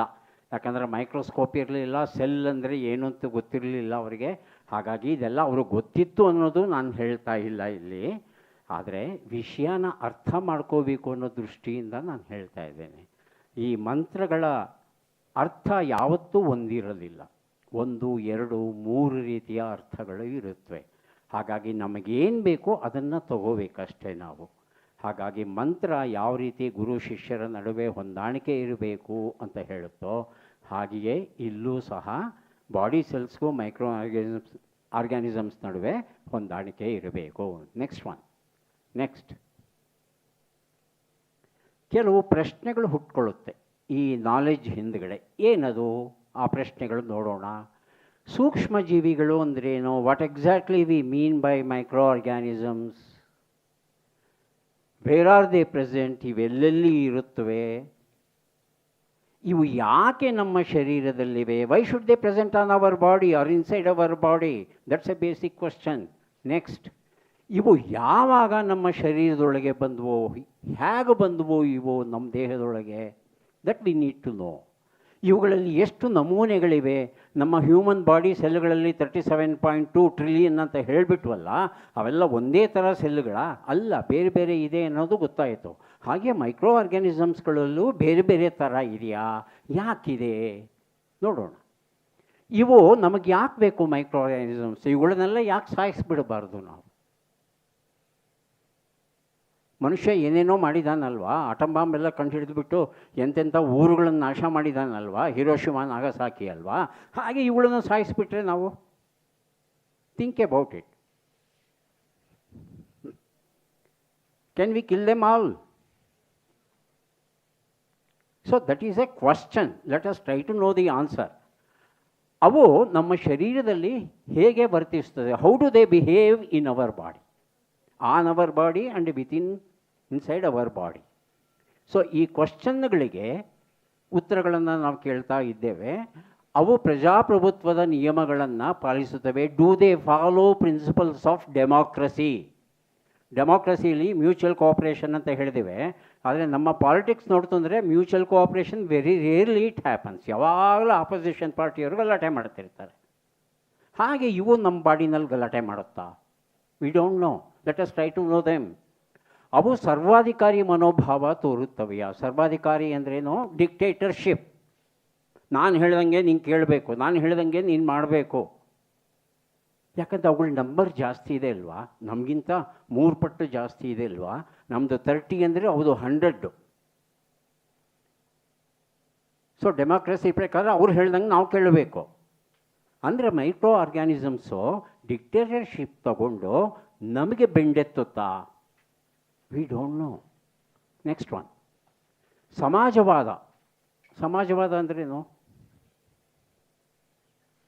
ಕೇಳಿದ್ದೀರ ಶಬ್ದ ಸಮಾಜವಾದ ಅಂತ? ಏನು ಹಾಗಂದರೆ? ಹಾಂ, ಸೋಷಿಯಲ್, ನಾವೆಲ್ಲ ಒಂದೇ ಅನ್ನೋದು. ಇಂಡಿಯಾದಲ್ಲಿ, ನಮ್ಮ ದೇಶದಲ್ಲಿ ಒಂದೊಂದು ರಾಜ್ಯದಲ್ಲಿ ಒಂದೊಂದು ಭಾಷೆ ಮಾತನಾಡೋ ಜನ ಇದ್ದಾರಲ್ವಾ, ಆದರೆ ಒಟ್ಟಿಗೆ ತೊಗೊಂಡಾಗ ಭಾರತೀಯರೆಲ್ಲ ಒಂದೇ ಅಂತ ನಾವು ಹೇಳ್ತೇವೆ. ಆ ಪ್ರಿನ್ಸಿಪಲ್ಗಳನ್ನು ಈ ಮೈಕ್ರೋ ಆರ್ಗ್ಯಾನಿಸಮ್ಸ್ಗಳು ಫಾಲೋ ಮಾಡುತ್ತವಾ? We don't know. Next one, ಅವುಗಳ ಜೊತೆ ನಾವು ಹೇಗೆ ಬದುಕಬೇಕು? ನಾವು ತಾನೇ ಬದುಕಬೇಕಾಗಿರೋದು ಬಹಳ ಮುಖ್ಯ. ಈಗ we should lead a peaceful life, that's our aim. So what should we do to have a peaceful life along with these micro organisms? That we need to know. Okay, next one, ಅವು ಬಂಡೇಳಬಹುದೇ? ಬಂಡೇಳೋದಂದ್ರೇನು? Revolution ಮಾಡುತ್ತವೋ, ಗಲಾಟೆ ಮಾಡುತ್ತವಾ microorganisms? We don't know. Next one, ಭಾಳ important question. Are we controlling the micro organisms or micro organisms are controlling us? Democracy wise they should control us. But in reality, what exactly is happening? Let us try to know. ನಾಯಿ ಬಾಲವನ್ನು ಅಲ್ಲಾಡಿಸ್ಬೇಕೋ, ಬಾಲ ನಾಯಿನ ಅಲ್ಲಾಡಿಸ್ಬೇಕು? You tell me. ಬಾಲನೇ ನಾಯಿನ ಅಲ್ಲಾಡಿಸ್ಬೇಕಾ? ನಾಯಿ ಬಾಲನ ಅಲ್ಲಾಡಿಸ್ಬೇಕು. ಅಂದರೆ you are supporting microorganisms, not human body cells. ಹೌದಾ? I don't know. ನೋಡೋಣ, let us try to understand. Next slide. What are micro, ನಾವೀಗೆಲ್ಲ ಒಂದು 10 ಪ್ರಶ್ನೆ ಕೇಳಿದ್ವಲ್ಲ, ಆ ಪ್ರಶ್ನೆಗಳಿಗೆ ಉತ್ತರ ತಿಳ್ಕೊಳ್ಳೋಕ್ಕೆ ಪ್ರಯತ್ನ ಪಡೋಣ. What are microorganisms? Micro organisms are those organisms which came on this earth before us. ನಾವು ಭೂಮಿ ಮೇಲೆ ಹುಟ್ಟೋಕ್ಕೆ ಮೊದಲೇ ಮೈಕ್ರೋ ಆರ್ಗ್ಯಾನಿಸಮ್ಗಳು ಹುಟ್ಟುಬಿಟ್ಟಿದ್ವು. ಅವು ಇಲ್ಲದ ಸ್ಥಳವಿಲ್ಲ. ದೇ ಆರ್ ಆಮ್ನಿ ಪ್ರೆಸೆಂಟ್ ಅಂತ ಇಂಗ್ಲೀಷಲ್ಲಿ ಹೇಳ್ತಾರೆ. Omnipresent. They are present everywhere. You name any place on this earth, they are present. Pacific Ocean is one of the deepest ocean ಅಲ್ವಾ? ಆ ಓಷನ್ ಕೆಳಗಡೆ ಹೋದರೂ ಅಲ್ಲೂ ಇರುತ್ತಂತೆ. ಅಗ್ನಿಪರ್ವತ, ವಾಲ್ಕೆನೋ ಬಾಯಿ ಹತ್ರ ಎಷ್ಟು ಹೈ ಟೆಂಪ್ರೇಚರ್ ಇರುತ್ತೆ, ಅಲ್ಲೂ ಬದುಕುತ್ತಂತೆ. ಸಹಾರಾ ಡೆಸರ್ಟಲ್ಲಿ ಬದುಕುತ್ತೆ. ಹಿಮಾಲಯನ್ ಮೌಂಟೇನ್ಸಲ್ಲಿ ಬದುಕುತ್ತೆ. You name any place, they are present. So they are ubiquitous ಅನ್ನೋ ಒಂದು ಶಬ್ದ ಬಳಸ್ತಾರೆ ಸೈನ್ಸಲ್ಲಿ, ಆರ್ ಆಮ್ನಿ ಪ್ರೆಸೆಂಟ್ ಅಂತಲೂ ಹೇಳ್ತಾರೆ. ಸೊ ಈ ಎರಡು ಟರ್ಮಿನಾಲಜಿ ನೆನಪಿಟ್ಕೊಳ್ಳಿ. So they are present everywhere. ಗಾಳಿಲಿದೆ, ನೀರಲ್ಲಿದೆ, ಭೂಮಿಯಲ್ಲಿದೆ, ಗಿಡಗಳಲ್ಲಿದೆ, ಪ್ರಾಣಿಗಳಲ್ಲಿದೆ, ಮನುಷ್ಯರ ಮೇಲೂ ಮನುಷ್ಯರ ದೇಹದ ಒಳಗೂ ಇದೆ, ಎಲ್ಲ ಕಡೆಯೂ ಇದೆ. ಇವುಗಳನ್ನು ಗುರುತಿಸೋದು ಹೇಗೆ ಅಂದರೆ ಕ್ಲಾಸಿಫೈ ಮಾಡಿದ್ದೇವೆ. ಕ್ಲಾಸಿಫೈ ಮಾಡಿಬಿಟ್ಟು ಅವುಗಳನ್ನು ಆರ್ಕಿಯಾ ಅಂತ ಕರೀತೇವೆ, ಬ್ಯಾಕ್ಟೀರಿಯಾ ಅಂತ ಕರೀತೇವೆ, ವೈರಸ್, ಶಿಲೀಂಧ್ರ ಅಂದರೆ ಫಂಗಸ್, ಕ್ಲಮೈಡಿಯೆ, ರಿಕೆಟ್ಸಿಯೆ, ಹೀಗೆಲ್ಲ ಕ್ಲಾಸಿಫೈ ಮಾಡಿದ್ದೇವೆ. ದೋಸ್ ಕ್ಲಾಸಿಫಿಕೇಷನ್ ಎಲ್ಲ ನಮಗೆ ಬೇಕಿಲ್ಲ, ನೇಮ್ಸ್ ತಿಳಿದಿದ್ದರೆ ಸಾಕು. ಓಕೆ, ಇವುಗಳಲ್ಲಿ ಮೋಸ್ಟ್ ಇಂಪಾರ್ಟೆಂಟ್ ಯಾವುದಪ್ಪ ಅಂತ ಹೇಳ್ತಂದರೆ, first is bacteria, second is fungus, ಮೂರನೇದು ವೈರಸ್. ಕ್ಲಿಯರ್? ಆ ಮೂರು ಹೆಸರದು ಜ್ಞಾಪಕ ಇಟ್ಕೊಳ್ಳಿ. Next slide. ನಮ್ಮ ಶರೀರದಲ್ಲಿ ಯಾಕಿವೆ ಇವು? Why they are present on our body or inside our body? ಒಂದು, ಆಶ್ರಯ, ಇರೋದಕ್ಕೆ ಜಾಗ ಬೇಕು, ಹಾಗಾಗಿ ನಮ್ಮ ದೇಹದ ಮೇಲೆ, ದೇಹದ ಒಳಗೆ ಇರುತ್ತವೆ. ಎರಡನೇದು, ಊಟ ಬೇಕು. ಅವಳಿಗೆ ನಮಗಿರೋ ಹಾಗೆ ಕೈ, ಕಾಲು, ಬ್ರೈನು, ಹಾರ್ಟು ಇವೆಲ್ಲ ಇಲ್ಲ ಮೈಕ್ರೋ ಆರ್ಗನಿಸಮ್ಸ್ಗೆ. They are simple cells. So they need food. ಅದಕ್ಕೇನು ಮಾಡುತ್ತೆ? ಫುಡ್ ಆ್ಯಂಡ್ ಶೆಲ್ಟರ್ ಎರಡಕ್ಕೋಸ್ಕರ ಅದು ನಮ್ಮ ದೇಹದ ಮೇಲೂ ಇರುತ್ತೆ, ದೇಹದ ಒಳಗೂ ಇರುತ್ತೆ. So why we are having microorganisms ಅಂದರೆ they want shelter and they want food, nutrition. Because of these two they are present on the surface of human body and also within the human body. Next question. ಇವು ಯಾವಾಗ ಬಂದವು ನಮ್ಮ ದೇಹದೊಳಗೆ, ಹೇಗೆ ಬಂದವು ಅದನ್ನು ತಿಳ್ಕೊಳ್ಳೋಣ. ಇದು 4 ಸ್ಟೇಜಸ್ಗಳಲ್ಲಿ ಬರುತ್ತಂತೆ ನಮ್ಮ ದೇಹದೊಳಗೆ. ಆ 4 ಸ್ಟೇಜಸ್ ಯಾವುದು ನೋಡೋಣ. ಮೊದಲನೇದು, ಫಸ್ಟ್ ಸ್ಟೇಜ್ ಏನಪ್ಪ ಅಂದರೆ, ನಾವು ನಮ್ಮ ತಾಯಿ ಹೊಟ್ಟೆಯಲ್ಲಿ ಇರ್ತೀವಲ್ವ, ಆ ಹೊಟ್ಟೆಯಲ್ಲಿರೋವಾಗ ತಾಯಿಯ ದೇಹದಿಂದ ಆಕೆಯ ರಕ್ತದಲ್ಲಿ ಇರ್ತಕ್ಕಂಥ ನ್ಯೂಟ್ರಿಷನ್ ಏನಿರುತ್ತೆ, ನ್ಯೂಟ್ರಿಟಿವ್ ಸಬ್ಸ್ಟೆನ್ಸಸ್ ಏನಿರುತ್ತೆ, ಅದು ಹೊಕ್ಕಳ ಬಳ್ಳಿ ಅಂದ್ರೇನು? ಅಂಬಲಿಕಲ್ ಕಾರ್ಡ್ ಅಂದರೆ ಗೊತ್ತಾಗುತ್ತಾ? ಏನು ಅಂಬಲಿಕಲ್ ಕಾರ್ಡ್ ಅಂದರೆ? That's A bridge present between mother and child ಅಲ್ವಾ? ಸೊ ಅದರಲ್ಲಿ ಬ್ಲಡ್ ವೆಸಲ್ಸ್ಗಳಿರುತ್ತೆ. ತಾಯಿ ಏನು ಊಟ ಮಾಡ್ತಾಳೆ, ಆ ಊಟ ಎಲ್ಲ ತಾಯಿಯ ಬ್ಲಡ್ಡಲ್ಲಿ ಸೇರಿಕೊಳ್ಳುತ್ತೆ, ಗ್ಲೂಕೋಸ್ ಅಂತ ನಾವು ಹೇಳಿದ್ವಲ್ವಾ. ಆ ಗ್ಲೂಕೋಸ್ ಏನು ಮಾಡುತ್ತೆ, ಈ ಬ್ರಿಡ್ಜ್ ಮೂಲಕ, ಹೊಕ್ಕಳ ಬಳ್ಳಿ ಅಂಬಲಿಕಲ್ ಕಾರ್ಡ್ ಮೂಲಕ ಮಗುವಿನ ದೇಹಕ್ಕೆ ಬಂದು ಆ ಮಗು ಬೆಳೆಯೋದಕ್ಕೆ ಬೇಕಾಗುವಂಥ ಎಲ್ಲ ನ್ಯೂಟ್ರಿಯೆಂಟ್ಸನ್ನು ಕೊಡುತ್ತೆ. ಇದು ಗೊತ್ತಿದೆ ಅಲ್ವಾ ಇದು? ಹಾಗೆ ನ್ಯೂಟ್ರಿಯೆಂಟ್ಸ್ ಜೊತೆ ಕೆಲವು ಬ್ಯಾಕ್ಟೀರಿಯಾಗಳು ಬರುತ್ತವಂತೆ. ಹೇಗೆ ಬರುತ್ತೆ ಬ್ಯಾಕ್ಟೀರಿಯಾಗಳು ನಮ್ಮ ದೇಹದಲ್ಲಿ ಅಂದರೆ, first stage through mother's blood. Clear? Second one. Next ಹೇಳ್ಕೋಣ. ಎರಡನೇ ಘಟ್ಟ ಏನಪ್ಪ ಅಂದರೆ, ಹುಟ್ಟುತ್ತೀವಿ, ಮಗು ಹುಟ್ಟುತ್ತೆ ಅಲ್ವಾ? ಆ ಮಗು ಹುಟ್ಟುವಾಗ ಡಾಕ್ಟ್ರ್ ಹಿಡ್ಕೋತಾರಲ್ವ ಮಗುನ, ಸಿಸ್ಟರ್ ಹಿಡ್ಕೋತಾರೆ, ನರ್ಸ್ ಹಿಡ್ಕೋತಾರಲ್ವ. ಡಾಕ್ಟ್ರ್ ಕೈಯಲ್ಲಿ ಏನಾದರೂ ಬ್ಯಾಕ್ಟೀರಿಯಾಗಳಿದ್ದರೆ, ನರ್ಸ್ ಕೈಯಲ್ಲಿ ಬ್ಯಾಕ್ಟೀರಿಯಾಗಳಿದ್ದರೆ, ಅದು ಮಗುವಿನ ದೇಹಕ್ಕೆ ವರ್ಗಾವಣೆ ಆಗುತ್ತೆ. ಆಮೇಲೆ ಮಗು ಹುಟ್ಟಿದ ಕೂಡಲೇ ಸುಮ್ಮನೆ ಇರುತ್ತಾ? ಜೋರಾಗಿ ಉಸಿರು ಹೇಳ್ಕೊಳ್ಳುತ್ತೆ. ಮೊದಲು ಹೇಳ್ಕೊಂಬಿಟ್ಟು ಅಂತ ಅಳುತ್ತೆ. ಆ ಫಸ್ಟ್ ಟೈಮ್ ಉಸಿರು ಹೇಳ್ಕೊಳ್ಳುತ್ತಲ್ಲ, ಇನ್ಸ್ಪಿರೇಷನ್ ಅಂತ ಏನು ಹೇಳ್ತೇವೆ, ಅದು ಮಾಡುತ್ತಲ್ವ, ಆವಾಗ ಏನಾಗುತ್ತೆ ಹೇಳಿ?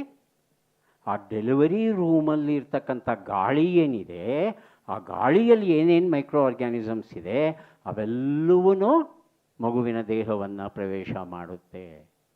ಸೊ ಮೊದಲು ತಾಯಿಯ ರಕ್ತದ ಮೂಲಕ, ಎರಡನೇದು ಮೊದಲ ಸಲ ಉಸಿರಾಡಿದಾಗ ಆ ರೂಮಲ್ಲಿರೋ ಮೈಕ್ರೋ ಆರ್ಗ್ಯಾನಿಸಮ್ಸು, ಡಾಕ್ಟ್ರ್ ಕೈಯಲ್ಲಿರೋದು, ನರ್ಸ್ ಕೈಯಲ್ಲಿರೋ ಮೈಕ್ರೋ ಆರ್ಗ್ಯಾನಿಸಮ್ಸ್ ಅವೆಲ್ಲನೂ ಮಗುವಿನ ದೇಹಕ್ಕೆ ಸೇರಿಕೊಳ್ಳುತ್ತೆ. Next slide. ತಾಯಿ ಹಾಲು ಕುಡಿಸೋವಾಗ ತಾಯಿಯ ಹಾಲಿನ ಮೂಲಕವೂ ಕೆಲವು ಬ್ಯಾಕ್ಟೀರಿಯಾಗಳು ಹೋಗುತ್ತಂತೆ. Next slide. ನೆಕ್ಸ್ಟ್ ಹೋಗಿ. ಇವೆಲ್ಲ ವೆರೈಟೀಸ್ ಆಫ್ ಬ್ಯಾಕ್ಟೀರಿಯಾ. ತಾಯಿಯ ಹಾಲಿನ ಮೂಲಕ ಯಾವ್ಯಾವ ಬ್ಯಾಕ್ಟೀರಿಯಾಗಳು ಹೋಗುತ್ತೆ ಅಂತ ಅವುಗಳ ಹೆಸರು ಹೇಳ್ತಾ ಇದ್ದೇನೆ. ನೆನಪಿದ್ದರೆ ಸಂತೋಷ, ಇಲ್ದಿದ್ದರೆ ಪರವಾಗಿಲ್ಲ. ಇದು bifidobacteria. Next one lactobacillus, staphylococcus, streptococcus, clostridium, micrococcus, enterococcus and bacteroides. ಕೆಲವು ಇಂಪಾರ್ಟೆಂಟ್ ಬ್ಯಾಕ್ಟೀರಿಯಾಗಳು ತಾಯಿಯ ಹಾಲಿನ ಮೂಲಕ ಮಗುವಿನ ದೇಹ ಹೇಗೆ ಪ್ರವೇಶ ಮಾಡುತ್ತೆ ಅನ್ನೋದನ್ನು ಹೇಳಿದ್ದೇನೆ. ಬ್ಯಾಕ್ಟೀರಿಯಾಗಳು ಬರುತ್ತವೆ ಅಂತ ತಿಳ್ಕೊಂಡ್ರೆ ಸಾಕು. You need not remember all these names. Clear? So what are the 3 ways that we came to know now? One is through mother's blood, through umbilical cord. Second one, during delivery. Third, during breastfeeding. Clear? ನಾಲ್ಕನೇದು fourth stage ಏನಪ್ಪ ಅಂದರೆ, ಮಗು ಆಟ ಆಡುತ್ತಲ್ಲ, ಆ ತೆವಳೋವಾಗ, crawling ಮಾಡೋವಾಗ ಮಗು ಕೈಗೆ ಏನೇನು ಸಿಗುತ್ತೆ ಅದೆಲ್ಲ ತೆಗೆದು ಬಾಯಿಗೆ ಇಟ್ಕೊಳ್ಳುತ್ತೆ. ನೋಡಿದ್ದೀರಾ ನೀವು ಅದನ್ನು? ಹಾಗೆ ಬಾಯಿಗೆ ಇಟ್ಕೊಂಡಾಗ ಆ ವಸ್ತುವಿನ ಮೇಲೆ ಇರಬಹುದಾದಂಥ ಬ್ಯಾಕ್ಟೀರಿಯಾಗಳೆಲ್ಲ ಮಗುವಿನ ದೇಹಕ್ಕೆ ಹೋಗುತ್ತೆ. ಹಾಗಾಗಿ ನಾವೇನು ಹೇಳ್ತೇವೆ, ಆ ಮಗು ತೆವಳ್ಕೊಂಡು ಹೋಗ್ತಾ ಇದೆ ಅಂದರೆ ನೆಲನ ಚೆನ್ನಾಗಿ ಶುದ್ಧಗೊಳಿಸಿರಬೇಕು. ಆಮೇಲೆ ಒಂದು ಕಾಟನ್ ಬಟ್ಟೆ, ಪಂಚೆನೋ ಸೀರೆನೋ ಹಾಕಿಬಿಟ್ಟು ಆ ಆಟದ ವಸ್ತು ಏನು ಕೊಡ್ತೀರಿ ಅದನ್ನು ಫ್ರಿಜ್ಜಲ್ಲಿಟ್ಟು ಅದನ್ನು ಕೂಲ್ ಮಾಡಿರ್ತಾರೆ, ಅದನ್ನು ಮಗು ಕೈ ಕೊಡ್ತಾರೆ. ಮಗು ತೆವಳ್ತಾ ಆ ಪಂಚೆ ಮೇಲೇ ಓಡಾಡಬೇಕು ಅಥವಾ ಸೀರೆ ಮೇಲೆ ಓಡಾಡಬೇಕು. ಮತ್ತು ಶುದ್ಧವಾಗಿರೋ ವಸ್ತುನ ಬಾಯಲ್ಲಿ ಇಟ್ಕೋಬೇಕು. ಎಲ್ಲಿವರೆಗೆ ಇಡ್ತೀರಿ? ಎಲ್ಲಿವರೆಗಾಗುತ್ತೋ ಅಲ್ಲಿವರೆಗೂ ಇಡೋದು. ಆಮೇಲೆ ಮಗು ಕೈಗೆ ಸಿಕ್ಕಿದ್ದೆಲ್ಲ ಬಾಯಿಗೆ ಇಟ್ಕೊಳ್ಳುತ್ತೆ, ಎಲ್ಲ ಬ್ಯಾಕ್ಟೀರಿಯಾಗಳು ದೇಹದೊಳಗೆ ಬರುತ್ತೆ. ಸೊ 4 ಸ್ಟೇಜಸ್ಸಲ್ಲಿ ಈ ಮೈಕ್ರೋ ಆರ್ಗ್ಯಾನಿಸಮ್ಸು ಮಗುವಿನ ದೇಹದ ಮೇಲೆ, ದೇಹದ ಒಳಗೆ ಹೋಗುತ್ತೆ. ಅರ್ಥವಾಯ್ತಲ್ವಾ ಇದು? ಏನಾದರೂ ಕನ್ಫ್ಯೂಷನ್ ಇದ್ದರೆ ಹೇಳಿ please. You can stop me ಗೊತ್ತಾಗಲಿಲ್ಲ ಅಂದರೆ. Clear or not clear? Next one, next slide ಹೋಗೋಣ. ಚಾಕ್ಲೇಟು, ಬಿಸ್ಕತ್ತು, ಹಣ್ಣು, ಮಣ್ಣಿನಲ್ಲಿ ಆಟ ಮಾಡೋದು, ಹೀಗೆ ಎಲ್ಲ ಆಟಗಳಲ್ಲೂ ಬ್ಯಾಕ್ಟೀರಿಯಾಗಳು ನಮ್ಮ ದೇಹದೊಳಗೆ ಬರುತ್ತವೆ. ಸೊ ಇದು ಕಂಪ್ಲೀಟ್ ಸ್ಟೇಜ್ ಇದು ತೋರಿಸ್ತಾ ಇದ್ದಾರೆ. ಜೆಸ್ಟೇಷನ್ ಅಂದರೆ ತಾಯಿ ಹೊಟ್ಟೊಳಗಿದ್ದಾಗ, ಬರ್ತ್ ಟೈಮಲ್ಲಿ, ಇನ್ಫೆನ್ಸಿ ಟೈಮಲ್ಲಿ, ಟಾಡ್ಲರ್ ಆ್ಯಂಡ್ ಚೈಲ್ಡ್ಹುಡ್ ಟೈಮಲ್ಲೂ ಈ ಬ್ಯಾಕ್ಟೀರಿಯಾಗಳು ನಮ್ಮ ದೇಹದ ಒಳಗೆ ಬರುತ್ತವೆ. Next slide. ಕೋಆಪರೇಷನ್. ನಮ್ಮಿಬ್ಬರಲ್ಲೂ ಯಾವ ವೈರತ್ವ ಬರದಿರಲಿ ಅನ್ನೋದನ್ನು ಮಾ ವಿದ್ವಿಷಾವಹೈ ಅನ್ನೋ ಮಂತ್ರದಲ್ಲಿ ತಿಳ್ಕೊಂಡ್ವಿ ನಾವು ಅಲ್ವಾ? ಭೋಜನ ಮಂತ್ರದಲ್ಲಿ ಮಾ ವಿದ್ವಿಷಾವಹೈ, ಗುರುಗಳು ಶಿಷ್ಯರ ನಡುವೆ ಜಗಳ ಬರಬಾರ್ದು ಅಂತ. ಆದರೆ ಇಲ್ಲಿ ಈ ಬ್ಯಾಕ್ಟೀರಿಯಾಗಳಿಗೂ ನಮ್ಮ ದೇಹದ ಜೀವಕೋಶಗಳಿಗೂ ಜಗಳ ಬರಬಾರ್ದು. ಅದು ಮಾ ವಿದ್ವಿಷಾವಹೈ. ನಮ್ಮಿಬ್ಬರಲ್ಲೂ ಯಾವ ವೈರತ್ಯ ಬರದಿರಲಿ. ಸೂಕ್ಷ್ಮ ಜೀವಿಗಳು, it's A part and parcel of human body. We can't leave without micro organisms. Even we should not dream of eliminating these microorganisms from our body. It's impossible. Clear? It's just impossible. So forget about it, removing them, killing them. It's not possible. So you have to live in cooperation with these microorganisms. So what to do for that? ನೋಡೋಣ ಅದನ್ನು. ಹಾಗಾಗಿ ನಮ್ಮಿಬ್ಬರ ನಡುವೆ ವೈರತ್ವ ಬರದಿರಲಿ ಅನ್ನೋ ಮಾತನ್ನು ನಾವು ಯಾವತ್ತಿಗೂ ನೆನಪಿಟ್ಕೋಬೇಕು. ಹಾಗಾಗಿ ಹೊಂದಾಣಿಕೆ, mutual cooperation is the only way if you want to live happily with good health. Clear? Next one. So ಇವುಗಳಲ್ಲಿ what's the relationship between these microorganisms and human body? The type of relationship we are trying to know. The first one is known as mutualism. This word you may note down. Mutualism, ಕನ್ನಡದಲ್ಲಿ ಪರಸ್ಪರತೆ ಅಂತಾರೆ, ಇಂಗ್ಲೀಷಲ್ಲಿ mutualism ಅಂತ ಹೇಳ್ತಾರೆ. ಇಲ್ಲಿ ಸೂಕ್ಷ್ಮಜೀವಿಗಳು ಅತಿಥಿಗಳು, ನಾವು ಅತಿಥೇಯರು. ಅಂದರೆ human body is host and micro organisms are guests.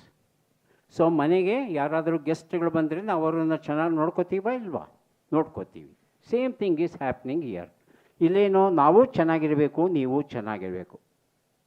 That's the principle. ಅಂದರೆ 50-50. ಸೊ ಮೈಕ್ರೋ ಆರ್ಗ್ಯಾನಿಸಮ್ಸು ನಮಗೆ ತೊಂದರೆ ಮಾಡಲ್ಲ, ನಾವು ಮೈಕ್ರೋ ಆರ್ಗ್ಯಾನಿಸಮ್ಸ್ಗೆ ತೊಂದರೆ ಮಾಡಲ್ಲ. ಈ ರೀತಿಯಾದ ರಿಲೇಷನ್ಶಿಪ್ಪಲ್ಲಿ. ಸೊ ನಮ್ಮ ದೇಹದಲ್ಲಿ generally this is the kind of relationship that is existing between microorganisms and human body cells. This is known as mutualism. So win-win situation ಅಂತ ನಾವು ಹೇಳ್ತೇವೆ ಇದನ್ನು. Win win situation. ಜೇನುನೊಣ ಮತ್ತು ಹೂವುಗಳ ಸಂಬಂಧ ಅರ್ಥ ಆಗೋದಕ್ಕೆ ಇನ್ನೊಂದು ಎಕ್ಸಾಂಪಲ್ ಕೊಟ್ಟಿದ್ದೇನೆ. What's the relationship between bee and flower? ಯಾರಾದರೂ ಹೇಳ್ತೀರಾ? ಹಾಂ, ಹೇಳಮ್ಮ.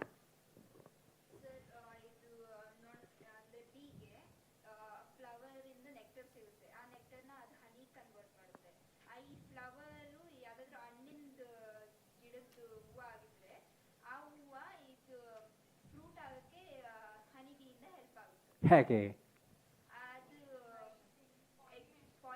Pollination. So that word you should use. Okay.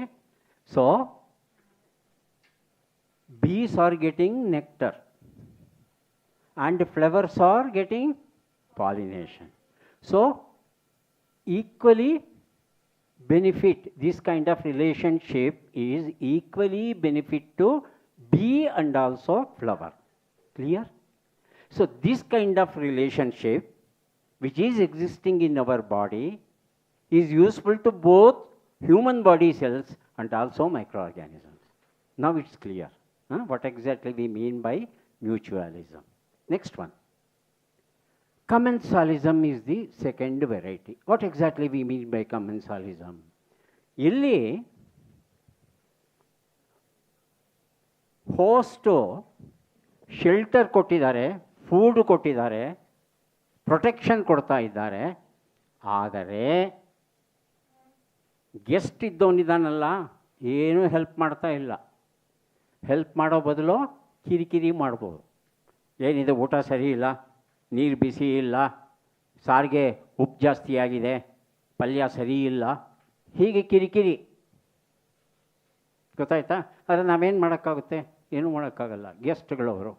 ಹಾಗಾಗಿ ಹಲ್ಲು ಕಚ್ಚಿ ಹಿಡ್ಕೊಂಡು ಹೇಗೋ ಟಾಲ್ರೇಟ್ ಮಾಡಿಕೊಂಡು ಆಯ್ತಪ್ಪ ಅಂತ ಅಡ್ಜಸ್ಟ್ ಮಾಡಿಕೊಂಡು ಅವ್ರು ಹೋಗೋವರೆಗೂ ನಾವು ಕಷ್ಟಪಟ್ಟು ಚೆನ್ನಾಗಿ ನೋಡ್ಕೋತೀವಿ ಅಲ್ವಾ ಮನೆಯಲ್ಲಿ. ಹಾಗೆಯೇ few micro organisms they behave like this. They may do lot of irritation, unnecessary unwanted relationship ಇದು. ಸೊ ಇಲ್ಲಿ ಅದಕ್ಕೆ ನಾವೇನು ಮಾಡ್ತೀವಿ, 50-0 ಅಂತೀವಿ. ಹಿಂದಿನ ರಿಲೇಷನಲ್ಲಿ 50-50 ಆಗಿತ್ತು ಅಲ್ವಾ. ಇಲ್ಲೇನಾಗ್ತಾ ಇದೆ, ಕಮೆನ್ಸಾಲಿಸಮಲ್ಲಿ bacterias or micro organisms R not helping us, but they are creating so many complications, but still we have to somehow cooperate with them. Okay. So ಇಲ್ಲಿ ವಿನ್ ಆ್ಯಂಡ್ ಲೂಸ್. ಇಲ್ಲಿ ವಿನ್ ಇರೋದು ಮೈಕ್ರೋ ಆರ್ಗ್ಯಾನಿಸಮ್ಸ್ಗೆ, ಲೂಸ್ ಯಾರು? Human body cells. But we can't help it, we have to live with them. ಉದಾಹರಣೆಗೆ candida ಅನ್ನೋ fungus ಏನು ಮಾಡುತ್ತೆ, ನಮ್ಮ ದೇಹದಲ್ಲಿ ಇರುತ್ತೆ. ಅದು ಇದ್ದುಬಿಟ್ಟು ನಮ್ಮ ದೇಹದಲ್ಲಿರ್ತಕ್ಕಂಥ ಎಲ್ಲ ಫುಡ್ ಸಬ್ಸ್ಟೆನ್ಸಸ್ಗಳನ್ನು ತಾನು ತಿಂದು ತಾನು ಚೆನ್ನಾಗಿ ಬೆಳೆದು ಮಲ್ಟಿಪ್ಲೈ ಆಗ್ತಾ ಹೋಗುತ್ತೆ. ಆದರೆ ನಮಗೇನಾದರೂ ಹೆಲ್ಪ್ ಮಾಡುತ್ತಂದರೆ ಇಲ್ಲವೇ ಇಲ್ಲ. ನಮ್ಮ ಇಮ್ಯುನಿಟಿ ಕಡಿಮೆ ಆಗ್ಬಿಡ್ತು ಅಂದರೆ ಅವು ತುಂಬ ಕಿರಿಕಿರಿ ಕೊಡುತ್ತವೆ ಅವು. ಕ್ಯಾಂಡಿಡಾ ಒಂದು ಹೆಸರು ನೆನಪಿಟ್ಕೊಂಡ್ರೆ ಸಾಕು, ಕ್ಯಾಂಡಿಡಾ. ನೆಕ್ಸ್ಟ್ ಒನ್, ಮೂರನೇ variety, third kind of relationship is parasitism. So what exactly we mean by parasitism? Anybody can tell me, explain me? Yes, ma'am.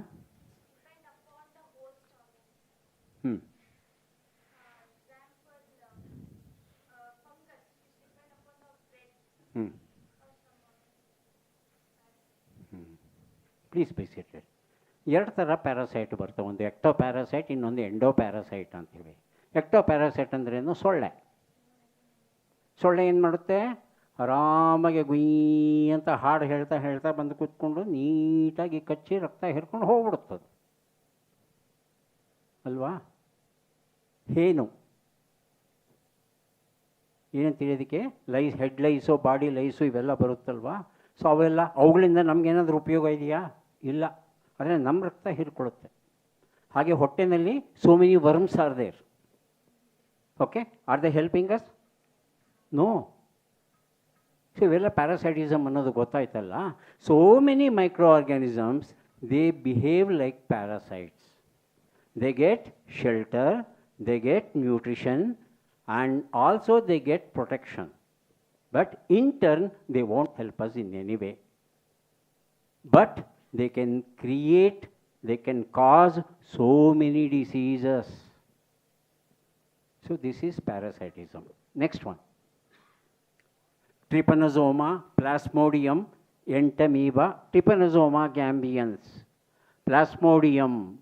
Trypanosoma gambians ಯಾರಿಗಾರು ಗೊತ್ತಿದೆಯಾ? ಕೇಳಿದ್ದೀರಾ ಹೆಸರು? ಆಫ್ರಿಕನ್ ಸ್ಲೀಪಿಂಗ್ ಸಿಕ್ನೆಸ್ ಅಂತ ಒಂದಿದೆ, ಒಂದು ಆಫ್ರಿಕಾದಲ್ಲೇ ಕಂಡುಬರೋದು. ಇದು ಸೊಳ್ಳೆ ಮೂಲಕ ದೇಹದೊಳಗೆ ಬಂತು ಅಂದರೆ ಈ ಟ್ರಿಪನೋಸೋಮಾ ಏನು ಮಾಡುತ್ತೆ, ಬ್ರೈನ್ ಹೋಗಿ ಅಲ್ಲಿ ಅಟ್ಯಾಕ್ ಮಾಡುತ್ತಂದರೆ ಆ ಮನುಷ್ಯ ಯಾವಾಗಲೂ ನಿದ್ರೆ ಮಾಡ್ತಿರ್ತಾನೆ. ಎಷ್ಟು ನಿದ್ರೆ ಮಾಡ್ತಿರ್ತಾನಪ್ಪ ಅಂದರೆ, ಒಳ್ಳೆ ನೀವು ವಿಡಿಯೋ ಗೇಮ್ ತಂದು ಕೊಟ್ಟರು ಆಡೋಕ್ಕೆ ಇಷ್ಟ ಇಲ್ಲ ಅವನಿಗೆ. ಒಳ್ಳೆ ತಿಂಡಿ ಬಿರಿಯಾನಿ ತಂದಿಡಿ, ತಿನ್ನೋಕ್ಕೆ ಮನಸ್ಸಿರಲ್ಲ. ಊಟ ತಿಂಡಿ ಸ್ನಾನ ಎಲ್ಲವನ್ನು ಬಿಟ್ಟು ನಿದ್ರೆ ನಿದ್ರೆ ನಿದ್ರೆ ನಿದ್ರೆ ನಿದ್ರೆನಲ್ಲೇ ಸಾಯೋದು. African sleeping sickness.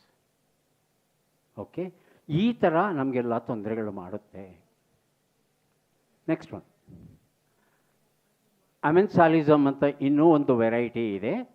ಸೊ ಇಲ್ಲಿ ನಮ್ಮ ಹೋಸ್ಟಿಂದ ಎಲ್ಲವನ್ನೂ ತಗೊಳ್ಳುತ್ತೆ. ಬ್ಯಾಸಿಲಸ್ ಸಟಿಲಿಸ್ ಅಂತ ಇರುತ್ತೆ. ಇದೊಂದು ವಿಚಿತ್ರ ನೋಡಿ. ಇದು ಈ ಬ್ಯಾಸಿಲಸ್ ಸಟಿಲಿಸ್ ಅಂತಕ್ಕಂಥ ಒಂದು ಬ್ಯಾಕ್ಟೀರಿಯಾ ಏನು ಮಾಡುತ್ತೆ, ನಮ್ಮ ದೇಹದಿಂದ ಎಲ್ಲವನ್ನೂ ತಗೊಂಡು ನಮಗೇನೂ ಕೊಡದೆ, ಆದರೆ ಬೇರೆ ಬ್ಯಾಕ್ಟೀರಿಯಾ ಊಟ ಮಾಡೋಕ್ಕೆ ಬಂತಂದ್ರೆ ಅದನ್ನು ಒದ್ದೋಡಿಸುತ್ತೆ. ಹೇಗೆ ಒದ್ದೋಡಿಸುತ್ತೆ? It produces antibiotics. So bacillus ಏನು ಮಾಡುತ್ತೆ, ಆ್ಯಂಟಿಬಯೋಟಿಕ್ಸ್ನ ಪ್ರೊಡ್ಯೂಸ್ ಮಾಡಿ ತನ್ನ ಸುತ್ತಮುತ್ತಲು ಎಲ್ಲ ಕಡೆಗೆ ಹರಡಿಬಿಡುತ್ತೆ. ಆಗ no other bacteria can enter into the field of this bacillus. So this is more dangerous. So micro organisms ಅಂದರೆ ಕೆಲವು ಮ್ಯೂಚುವಲಿ ಬೆನಿಫಿಟ್ ಹೆಲ್ಪ್ ಮಾಡುತ್ತವೆ, ಕೆಲವು ಮಾಡಲ್ಲ. ಪ್ಯಾರಾಸೈಟ್ಗಳು ತೊಂದರೆ ಮಾಡುತ್ತವೆ. ಈ ಥರದ್ದು ಸ್ಟಿಲ್ ಮೋರ್ ಡೇಂಜರಸ್. ಈ ರೀತಿ 4 ವೆರೈಟೀಸ್ ಆಫ್ ರಿಲೇಷನ್ಶಿಪ್ಸ್ ಇದೆಯಂತೆ. ನೆಕ್ಸ್ಟ್ ಒನ್, ಎಲ್ಲೆಲ್ಲಿರುತ್ತವೆ ನೋಡೋಣ ಬಾಡಿನಲ್ಲಿ. ನೋಡಿ, ನೀವು ಯಾವ ಪಾರ್ಟ್ ಹೇಳ್ತೀರಿ ಹ್ಯೂಮನ್ ಬಾಡಿನಲ್ಲಿ, ಅಲ್ಲೆಲ್ಲ ಮೈಕ್ರೋ ಆರ್ಗ್ಯಾನಿಸಮ್ಸ್ ಇದೆ. ಅಂದರೆ in each and every part of the body, with inside and also outside, they are present. Next one, ಇವು ಯಾಕೆ ಬೇಕು ನಮಗೆ ಅನ್ನೋ ಒಂದು ಪ್ರಶ್ನೆ. ನೋಡಿ, it's A very big slide and contains lots of information, but we need to know that most of the microorganisms are helping us. For example, vitamin K. Why do we need vitamin K? Anybody knows it? Vitamin K, vitamin A, B, C, ಇದೆಲ್ಲ ಕೇಳಿದ್ದೀರಿ ಅಲ್ವಾ? ಹಾಗೆ vitamin ಕೆನೂ ಇರುತ್ತೆ ಅಲ್ವಾ? ಆ K ಏನು ಮಾಡುತ್ತಪ್ಪ ಅಂದರೆ blood ಕ್ಲಾಟಿಂಗಿಗೆ help ಮಾಡುತ್ತೆ. ಒಂದು ಸಣ್ಣ ಗಾಯ ಆಗಿಬಿಡ್ತು ಅಂದರೆ ಅದು ಗಾಯ ಬ್ಲೀಡಿಂಗ್ ಏನಾಗ್ತಾ ಇದೆ, ಅದು ಕ್ಲಾಟ್ ಆಗಬೇಕಲ್ವಾ? ಕ್ಲಾಟ್ ಆಗಬೇಕಾದ್ರೆ ವೈಟಮಿನ್ ಕೆ ಬೇಕು. ವೈಟಮಿನ್ ಕೆನ ನಮ್ಮ body cannot produce. Through food we can't get it. So bacterias produce lots of vitamin K and provides us. ಹಾಗಾಗಿ ಗಾಯ ಆಯಿತು ಅಂದರೆ ಬ್ಲೀಡಿಂಗ್ ಆಗಿ ನಾವು ಸಾಯಲ್ಲ. We don't die usually because of bleeding, because vitamin K helps in clotting the blood clotting. Clear? ಹಾಗೆಯೇ so many ವೈಟಮಿನ್ಸ್ಗಳನ್ನು vitamin B complex ಅಂತ ಹೇಳ್ತೇವೆ, ಅವುಗಳನ್ನೆಲ್ಲ ಮ್ಯಾನುಫ್ಯಾಕ್ಚರ್ ಮಾಡಿ ಕೊಡುತ್ತವೆ. ಹಾಗಾಗಿ ಬ್ಯಾಕ್ಟೀರಿಯಾಗಳು ತುಂಬ ಸಹಾಯ ಮಾಡುತ್ತವೆ. ಸೊ ಮ್ಯೂಚುವಲ್ ಬೆನಿಫಿಟ್ ಇದೆ.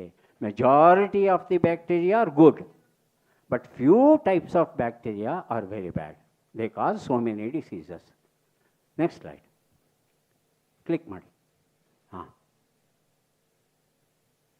ಈಗ ನಾವು ಸಬ್ಜೆಕ್ಟ್ ಬಂದಿದ್ದೇವೆ. ನಮ್ಮ ಹೊಟ್ಟೆಯಲ್ಲೊಂದು ಮಿದುಳು.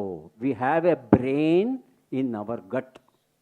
ದಟ್ಸ್ ದಿ ಟಾಪಿಕ್ ಅಲ್ವಾ ಇವತ್ತು? That's the title of today's discussion. So do we have a brain in our gut? So already I have given this example, the tail that wags the dog. ನೀವಾಗಲೇ ಹೇಳಿದ್ರಿ, ಏನು ಹೇಳಿದ್ರಿ? ನಾಯಿ ಬಾಲ ನಲ್ಲಾಡಿಸ್ಬೇಕಾ, ಬಾಲ ನಾಯಿನ ನಲ್ಲಾಡಿಸ್ಬೇಕಾ? ನಾಯಿ ಬಾಲ ನಲ್ಲಾಡಿಸ್ಬೇಕು ಅಂತ ಹೇಳಿದ್ರಿ. ಆದರೆ ನಾಯಿ ಬಾಲವನ್ನು ಅಲ್ಲಾಡಿಸ್ಬೇಕು ಅಂದರೆ ಬಾಲಕ್ಕೆ ಮರ್ಯಾದೆ ಕೊಡಬೇಕು ನೀವು. ಬಾಲದ ಜೊತೆ ಸ್ವಲ್ಪ ಜಗಳ ಮಾಡಿಕೊಂಡ್ರೆ, ಬಾಲಕ್ಕೆ ಕೋಪ ಬಂತು ಅಂದರೆ ಆ ಬಾಲ ಇಡೀ ನಾಯಿನೇ ಅಲ್ಲಾಡಿಸುತ್ತೆ. ಹೌದಾ? ಹೇಗೆ ನೋಡೋಣ. Next slide. Next next next ನೋಡಿ, ನಮ್ಮ ಅಸ್ತಿತ್ವ ಅಂದರೆ our existence, human body's existence, our existence is directly depending upon these microorganisms. Our health is directly depending upon the microorganisms. Our diseases, yes, it also depends upon the microorganisms. Our thinking, ನಾವು ಯೋಚನೆ ಮಾಡ್ತೇವಲ್ವಾ, ನಮ್ಮ ಯೋಚನೆಯೂ ಸಹ ಬ್ಯಾಕ್ಟೀರಿಯಾಗಳ ಮೇಲೆ depend ಆಗಿದೆ. ಬ್ಯಾಕ್ಟೀರಿಯಾಗಳು ನಮ್ಮ ವಿಚಾರವನ್ನೇ ಬದಲಾವಣೆ ಮಾಡ್ಬೋದು. ದ ವೇ ಥಿಂಕ್, ಫಿಲಾಸಫಿ, ನಮ್ಮ ಫಿಲಾಸಫಿಯನ್ನೇ ಬದಲಾವಣೆ ಮಾಡಿಬಿಡುತ್ತವಂತೆ ಅವು. ಹಾಗೆಯೇ ನಮ್ಮ ನಡವಳಿಕೆ, our behaviour, bacterias can change our behaviour. Behaviour ಹೇಗೆ ಚೇಂಜ್ ಆಗುತ್ತೆ? ಮನಸ್ಸು ಅಂತ ನಾವು ಅಂದ್ಕೊಂಡಿರ್ತೀವಿ, ಬುದ್ಧಿ ಅಂತ ಅಂದ್ಕೊಂಡಿರ್ತೀವಿ. ಮನಸ್ಸು ಮತ್ತು ಬುದ್ಧಿಗಳ ಜೊತೆಯಲ್ಲಿ ಅಥವಾ ಅವುಗಳನ್ನೂ ಮೀರಿ these micro organisms can bring lots and lots of changes in our behavior, in our health, in our thinking, in our philosophy. ಹಾಗೇನೆ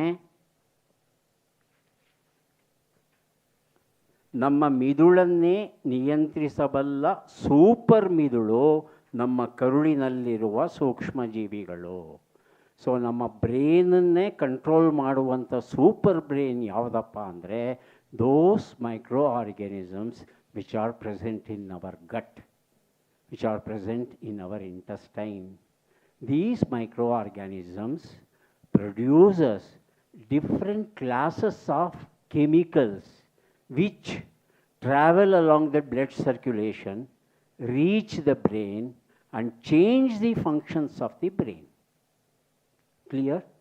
So what they can change? They can change our health, they can change our disease pattern, they can change our behavior, they can change our thinking, our philosophy. So you name anything, these people can do, microorganisms can do. So should we have a mutual respect or not? We should have mutual respect. If you go against these microorganisms, then they can be a rebellious nature and they can attack our body, attack us. Clear, right? Next one. See, ಇದನ್ನು second brain ಅಂತ ಹೇಳ್ತಾರೆ, ಇದನ್ನು ಹೊಟ್ಟೆ ಒಳಗಿರೋ ಮಿದುಳು ಅಂತ. Next one, ಇದು it's a process, gut brain axis ಅಂತ ಕರೀತಾರೆ. ಹೇಗೆ ಕೆಲವು ಕೆಮಿಕಲ್ ಸಬ್ಸ್ಟೆನ್ಸ್ಗಳು ಇಂಟೆಸ್ಟೈನ್ ಮೇಲೆ ಆ್ಯಕ್ಟ್ ಮಾಡುತ್ತೆ, ಇಂಟೆಸ್ಟೈನ್ ಮೈಕ್ರೋಬಯಾಟ್ ಗಟ್ ಇಂಟರ್ಪ್ಲೇ ಅಂತ ಹೇಳ್ತಾರೆ, ಇದು ಡೈರೆಕ್ಟಾಗಿ ಬ್ರೈನ್ ಮೇಲೆ ಆ್ಯಕ್ಟ್ ಮಾಡಿ ಹೇಗೆ ಚೇಂಜ್ ಮಾಡುತ್ತೆ. This is a purely technical information. Let's not worry much about these things. ನೋಡಿ, ಇವೆಲ್ಲ ಇದೂ ಹಾಗೇನೆ, bit technical information. Let's not worry much about these things.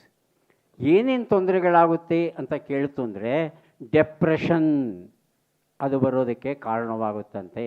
ನಮ್ಮ ಇಮ್ಯೂನ್ ಸಿಸ್ಟಮನ್ನೇ ಬದಲಾವಣೆ ಮಾಡುತ್ತಂತೆ ಇದು, ನಮ್ಮ ಹೆಲ್ತನ್ನೇ ಬದಲಾವಣೆ ಮಾಡುತ್ತಂತೆ. ಸೊ ಅದರ ಬಗ್ಗೆ ಡೀಟೇಲ್ಸ್ ಕೊಡ್ತಾ ಇದೆ. ಸೊ ನಮ್ಮ ಊಟ, ನಮ್ಮ ಡ್ರಗ್ಸು, ನಮ್ಮ ಲೈಫ್ ಸ್ಟೈಲು, ನಮ್ಮ ಸ್ಟ್ರೆಸ್ಸು ಎಲ್ಲವನ್ನೂ ಇದನ್ನು ಬದಲಾವಣೆ ಮಾಡಬಲ್ಲದು. Next one. So some diseases, depression, anxiety, insomnia. What is insomnia? Sleeplessness. ರಾತ್ರಿ ಹೊತ್ತು ನಿದ್ರೆ ಬರಲ್ಲ, ನಿದ್ರಾಹೀನತೆ ಅಂತ ಹೇಳ್ತೇವೆ. ಇಂಗ್ಲೀಷಲ್ಲಿ ಸ್ಲೀಪ್ಲೆಸ್ನೆಸ್ ಅಂತ ಹೇಳ್ತೇವೆ. ಅದರ ಟೆಕ್ನಿಕಲ್ ನೇಮ್ ಇನ್ಸಾಮ್ನಿಯಾ. ಸೊ ನಿದ್ರೆ ಬರದೇ ಇರೋದಕ್ಕೂ ಬ್ಯಾಕ್ಟೀರಿಯಾಗಳು ಕಾರಣ ಆಗಬಹುದು. Fatigue, without any reason you feel tired always. Your hemoglobin level is normal, your BP is normal, your sugar level is normal, still you are experiencing some unexplained fatigue.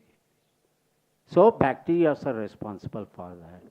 Similarly, brain fog, you cannot think clearly. You had never experienced such a thing in your life. Now you cannot understand the problem itself. Why it's happening like this to me? I used to solve problems, any problems, so easily, but now I'm not in a position to solve these things. What could be the reason? Again, bacteria can play a major role in such memory losses, memory issues, memory losses, confusions, and neurodegenerative diseases. That means brain cells, they go on dying one by one. Nerves, neuro means degenerative. That means slowly they are dying. So brain cells, they die one by one, slowly, every day, every minute, every second. So over a period of time, you may experience memory loss, confusion. All because you have gone against microorganisms.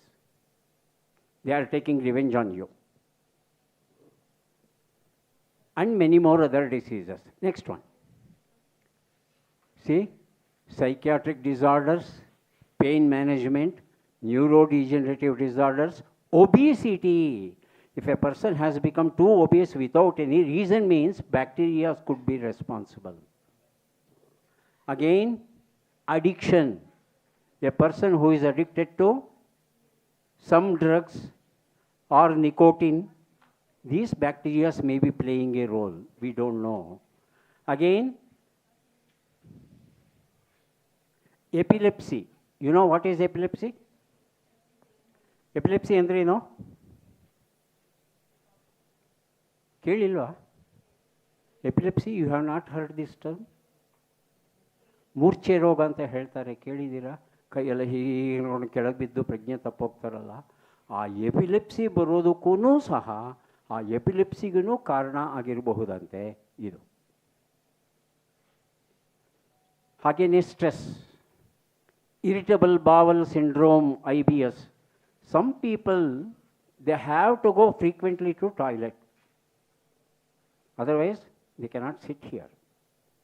Every 1 hour or 2 hours in a day, at least 5 to 6 times they have to visit toilet. Because they will be passing loose motion, and at a time they cannot evacuate everything completely. Some dissatisfaction will be there. After 2 hours, again they feel like going to the toilet. This is a peculiar kind of disease known as irritable bowel syndrome. And bacteria can cause this, IBS. Anxiety, stress, yes. So many psychiatric diseases, yes. Everything because of these microorganisms. So, microbiome, gut-brain axis, that is the technical word they use. Next one. Then, how to develop mutual cooperation. They should not go against us. No, adu gottagide alva iga namage. So, we are left with only one choice. Cooperate with them. Please coordinate with them. Don't go against them. See that you live happily. Both of you, if you want to live happily, you have to cooperate with them. That we have understood. Hege, how? Let us try to know. Next one. So, namma stress yenide, we need to keep it under control. Namma stress na. Self-medication bitbidabeku. Please understand, never self-medicate. What exactly I mean by self-medication? Some people, if they feel little cold, they directly go to the chemist shop and they ask for antibiotic and consume it. Cold usually is caused by viruses, not bacteria. And antibiotics cannot kill viruses. Viruses are resistant to antibiotics. Bacteria only will die. But you don't know what is causing you. Bacteria or viruses or some other things, cold and other symptoms. You are not a doctor, but you are going to the medical shop, buying antibiotics and consuming them. This will create a lot of problems because these antibiotics, they go to your intestine, they kill harmful bacteria along with good bacteria which are helping you. You are killing them, you are a murderer. So what bacteria will tell, oh, you are killing me, I want to take revenge. I will produce some harmful chemicals and see that you suffer. So never self-medicate, particularly with antibiotics. ಆಂಟಿಬಯೋಟಿಕ್ಸ್ನ ಮನಸ್ಸಿಗೆ ಬಂದಂಗೆ ತಿನ್ನಬಾರ್ದು. So ತುಂಬ ಕಾಯಿಲೆ ಬಂದುಬಿಟ್ರೆ ಏನು ಮಾಡಬೇಕು sir, antibiotic ತೊಗೊಳ್ಳೇಬೇಕಲ್ವಾ? Yes, you have to take antibiotic. I do agree with you. But there is a method antibiotic ತೊಗೊಳ್ಳೋದಕ್ಕೆ. ಆ ಮೆಥಡ್ ಏನು ಹೇಳ್ತೇನೆ ನಿಮಗೆ. ಜಂಕ್ ಆಹಾರ ಪದಾರ್ಥಗಳನ್ನು ಬಿಟ್ಟು ಬಿಡಬೇಕು. ಏನಪ್ಪ ಜಂಕ್ ಆಹಾರ ಪದಾರ್ಥ, ಜಂಕ್ ಫುಡ್ ಸಬ್ಸ್ಟೆನ್ಸಸ್ ಅಂದ್ರೇನು? Somebody enlighten me, please. I want to know what exactly is a junk food. Doesn't matter, I say, come on. ನಿಂತ್ಕೊಂಡು ಹೇಳಬೇಕು, ಯಾವತ್ತು ಕೂತ್ಕೊಂಡು ಹೇಳ್ಬಾರ್ದು. ಯಾರು ಹೇಳಿದ್ರು ಅಂತ ಗೊತ್ತಾಗಬೇಕಲ್ವ ನನಗೆ. ಹೇಳಮ್ಮ, ಚೆನ್ನಾಗಿದೆ, ಸರಿಯಾಗಿದೆ, ಉತ್ತರ ಹೇಳು. ಹಾಂ, ಪಿಜ್ಜಾ ಆ್ಯಂಡ್ ಬರ್ಗರ್. ಆಮೇಲೆ ಹಾಂ, ಪ್ಯಾಕೇಜ್. ಯಾವ ಪ್ಯಾಕೇಜು? ಚಿಪ್ಸು. ಹಾಂ, ಚಿಪ್ಸ್ ಅಂತ ಹೇಳಮ್ಮ, ಪ್ಯಾಕೇಜ್ ಅಂತ ಬೇಡ. ಪ್ಯಾಕ್ಡ್ ಫುಡ್ ಅಂತ ಹೇಳ್ತಾ ಇದ್ದೀರಾ ನೀವಲ್ವಾ? ಆಯಿತು, ಚಿಪ್ಸ್. ಆಮೇಲೆ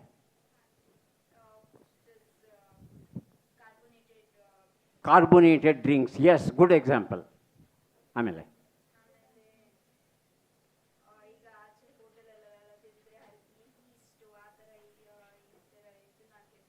ಹಾಂ. Anybody else? ಜಂಕ್ ಫುಡ್ ಅಂದರೆ ನಿಮಗೆಲ್ಲ ಗೊತ್ತು, ತಿಂದಿರ್ತೀರಲ್ವಾ? ಹಾಂ, ಕೇಕ್ ತಿಂದಿದ್ದೀರಾ? ಬಿಸ್ಕೆಟ್ ತಿಂತೀರಾ? ಚಾಕ್ಲೇಟ್ ತಿಂತೀರಾ? ಕೊಕೋ ಕೋಲಾ ಇಷ್ಟನಾ? ಹಾಂ, ಲೇಸ್ ಚಿಪ್ಸು ಇಷ್ಟನಾ? ಅಮ್ಮ ಮನೇಲಿ ಪ್ರೀತಿಯಿಂದ ಆಲೂಗಡ್ಡೆ ತಂದು ತೊಳೆದು ಅದನ್ನು ಚಿಪ್ಸ್ ಮಾಡಿ ಕರೆದು ಉಪ್ಪು ಖಾರ ಹಾಕಿ ಕೊಟ್ಟೆ. ಏನಮ್ಮ ಹಿಂಗಿದೆ ಚಿಪ್ಸ್ ಇದು? ಅದೇ ಲೇಸ್ ಚಿಪ್ಸ್ ತಂದರೆ, 2 ಪ್ಯಾಕೆಟ್ ತಂದರೆ ಒಂದೇ ಮಗು 2 ಪ್ಯಾಕೆಟ್ನ ತಿನ್ನುತ್ತೆ. ಒಂದೇ ಒಂದು ಚಿಪ್ ಕೊಡು ಮರಿ ಅಂದರೆ ಕೊಡಲ್ಲ, ತೆಗೆದಿಟ್ಕೊಳ್ಳುತ್ತೆ. ಯಾಕೆ?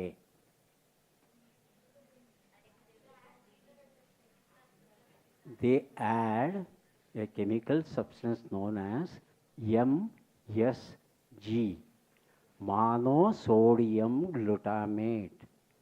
Okay, this monosodium glutamate is an addictive substance. ಒಂದು ಸಲ ಲೇಸ್ ತಿಂದ ಮೇಲೆ ಅಮ್ಮ ಮಾಡಿದಂಥ ಚಿಪ್ಸು ಹಿಡಿಸಲ್ಲ, ಇಷ್ಟ ಆಗಲ್ಲ. ಯಾಕೆ ಆಗಲ್ಲ ಅಂದರೆ ಆ ಮಾನೋಸೋಡಿಯಂ ಗ್ಲುಟಾಮೇಟನ್ನು ಹಾಕಿರೋದಿಲ್ಲ ಅದಕ್ಕೆ.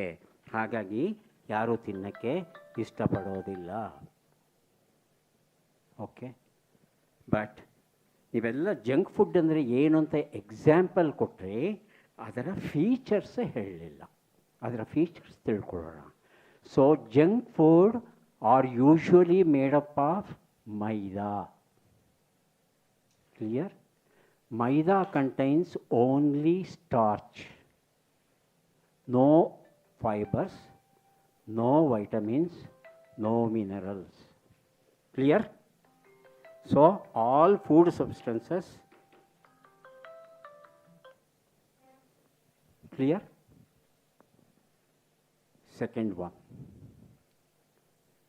they contain high quantity of sugar, refined sugar. ಹೌದಲ್ವಾ? They contain high salt. And they contain Saturated fats. Saturated fat is a very, very bad fat which produces blocks in our arteries, and they may cause heart attack and brain attack. Brain attack means stroke. Stroke ಅಂದರೆ ಗೊತ್ತಿದೆಯಾ? ಗೊತ್ತಿದೆ. Heart attack ಅಂದರೆ ಗೊತ್ತಿದೆಯಾ? ಆ heart attack ಆಗೋದಕ್ಕೆ ಬೇಕಾಗುವ ಟ್ರಾನ್ಸ್ fatty acids, diabetes ಬರೋದಕ್ಕೆ ಬೇಕಾಗುವಂಥ ಹೈ ಶುಗರ್, ಒಬೇಸಿಟಿ ಬರಲಿಕ್ಕೆ ಬೇಕಾಗುವಂಥ ಹೈ ಶುಗರ್, ಹಾಗೆಯೇ ಬಿ ಪಿ ಜಾಸ್ತಿ ಆಗೋದಕ್ಕೆ ಬೇಕಾಗುವಂಥ ಹೈ ಸಾಲ್ಟ್, ಇವೆಲ್ಲ ಇರುತ್ತೆ.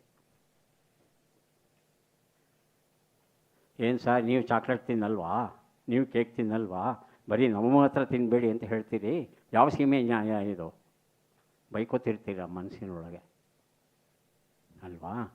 ತಪ್ಪೇನಿಲ್ಲ, ನನಗೂ ಆಸೆನೇ.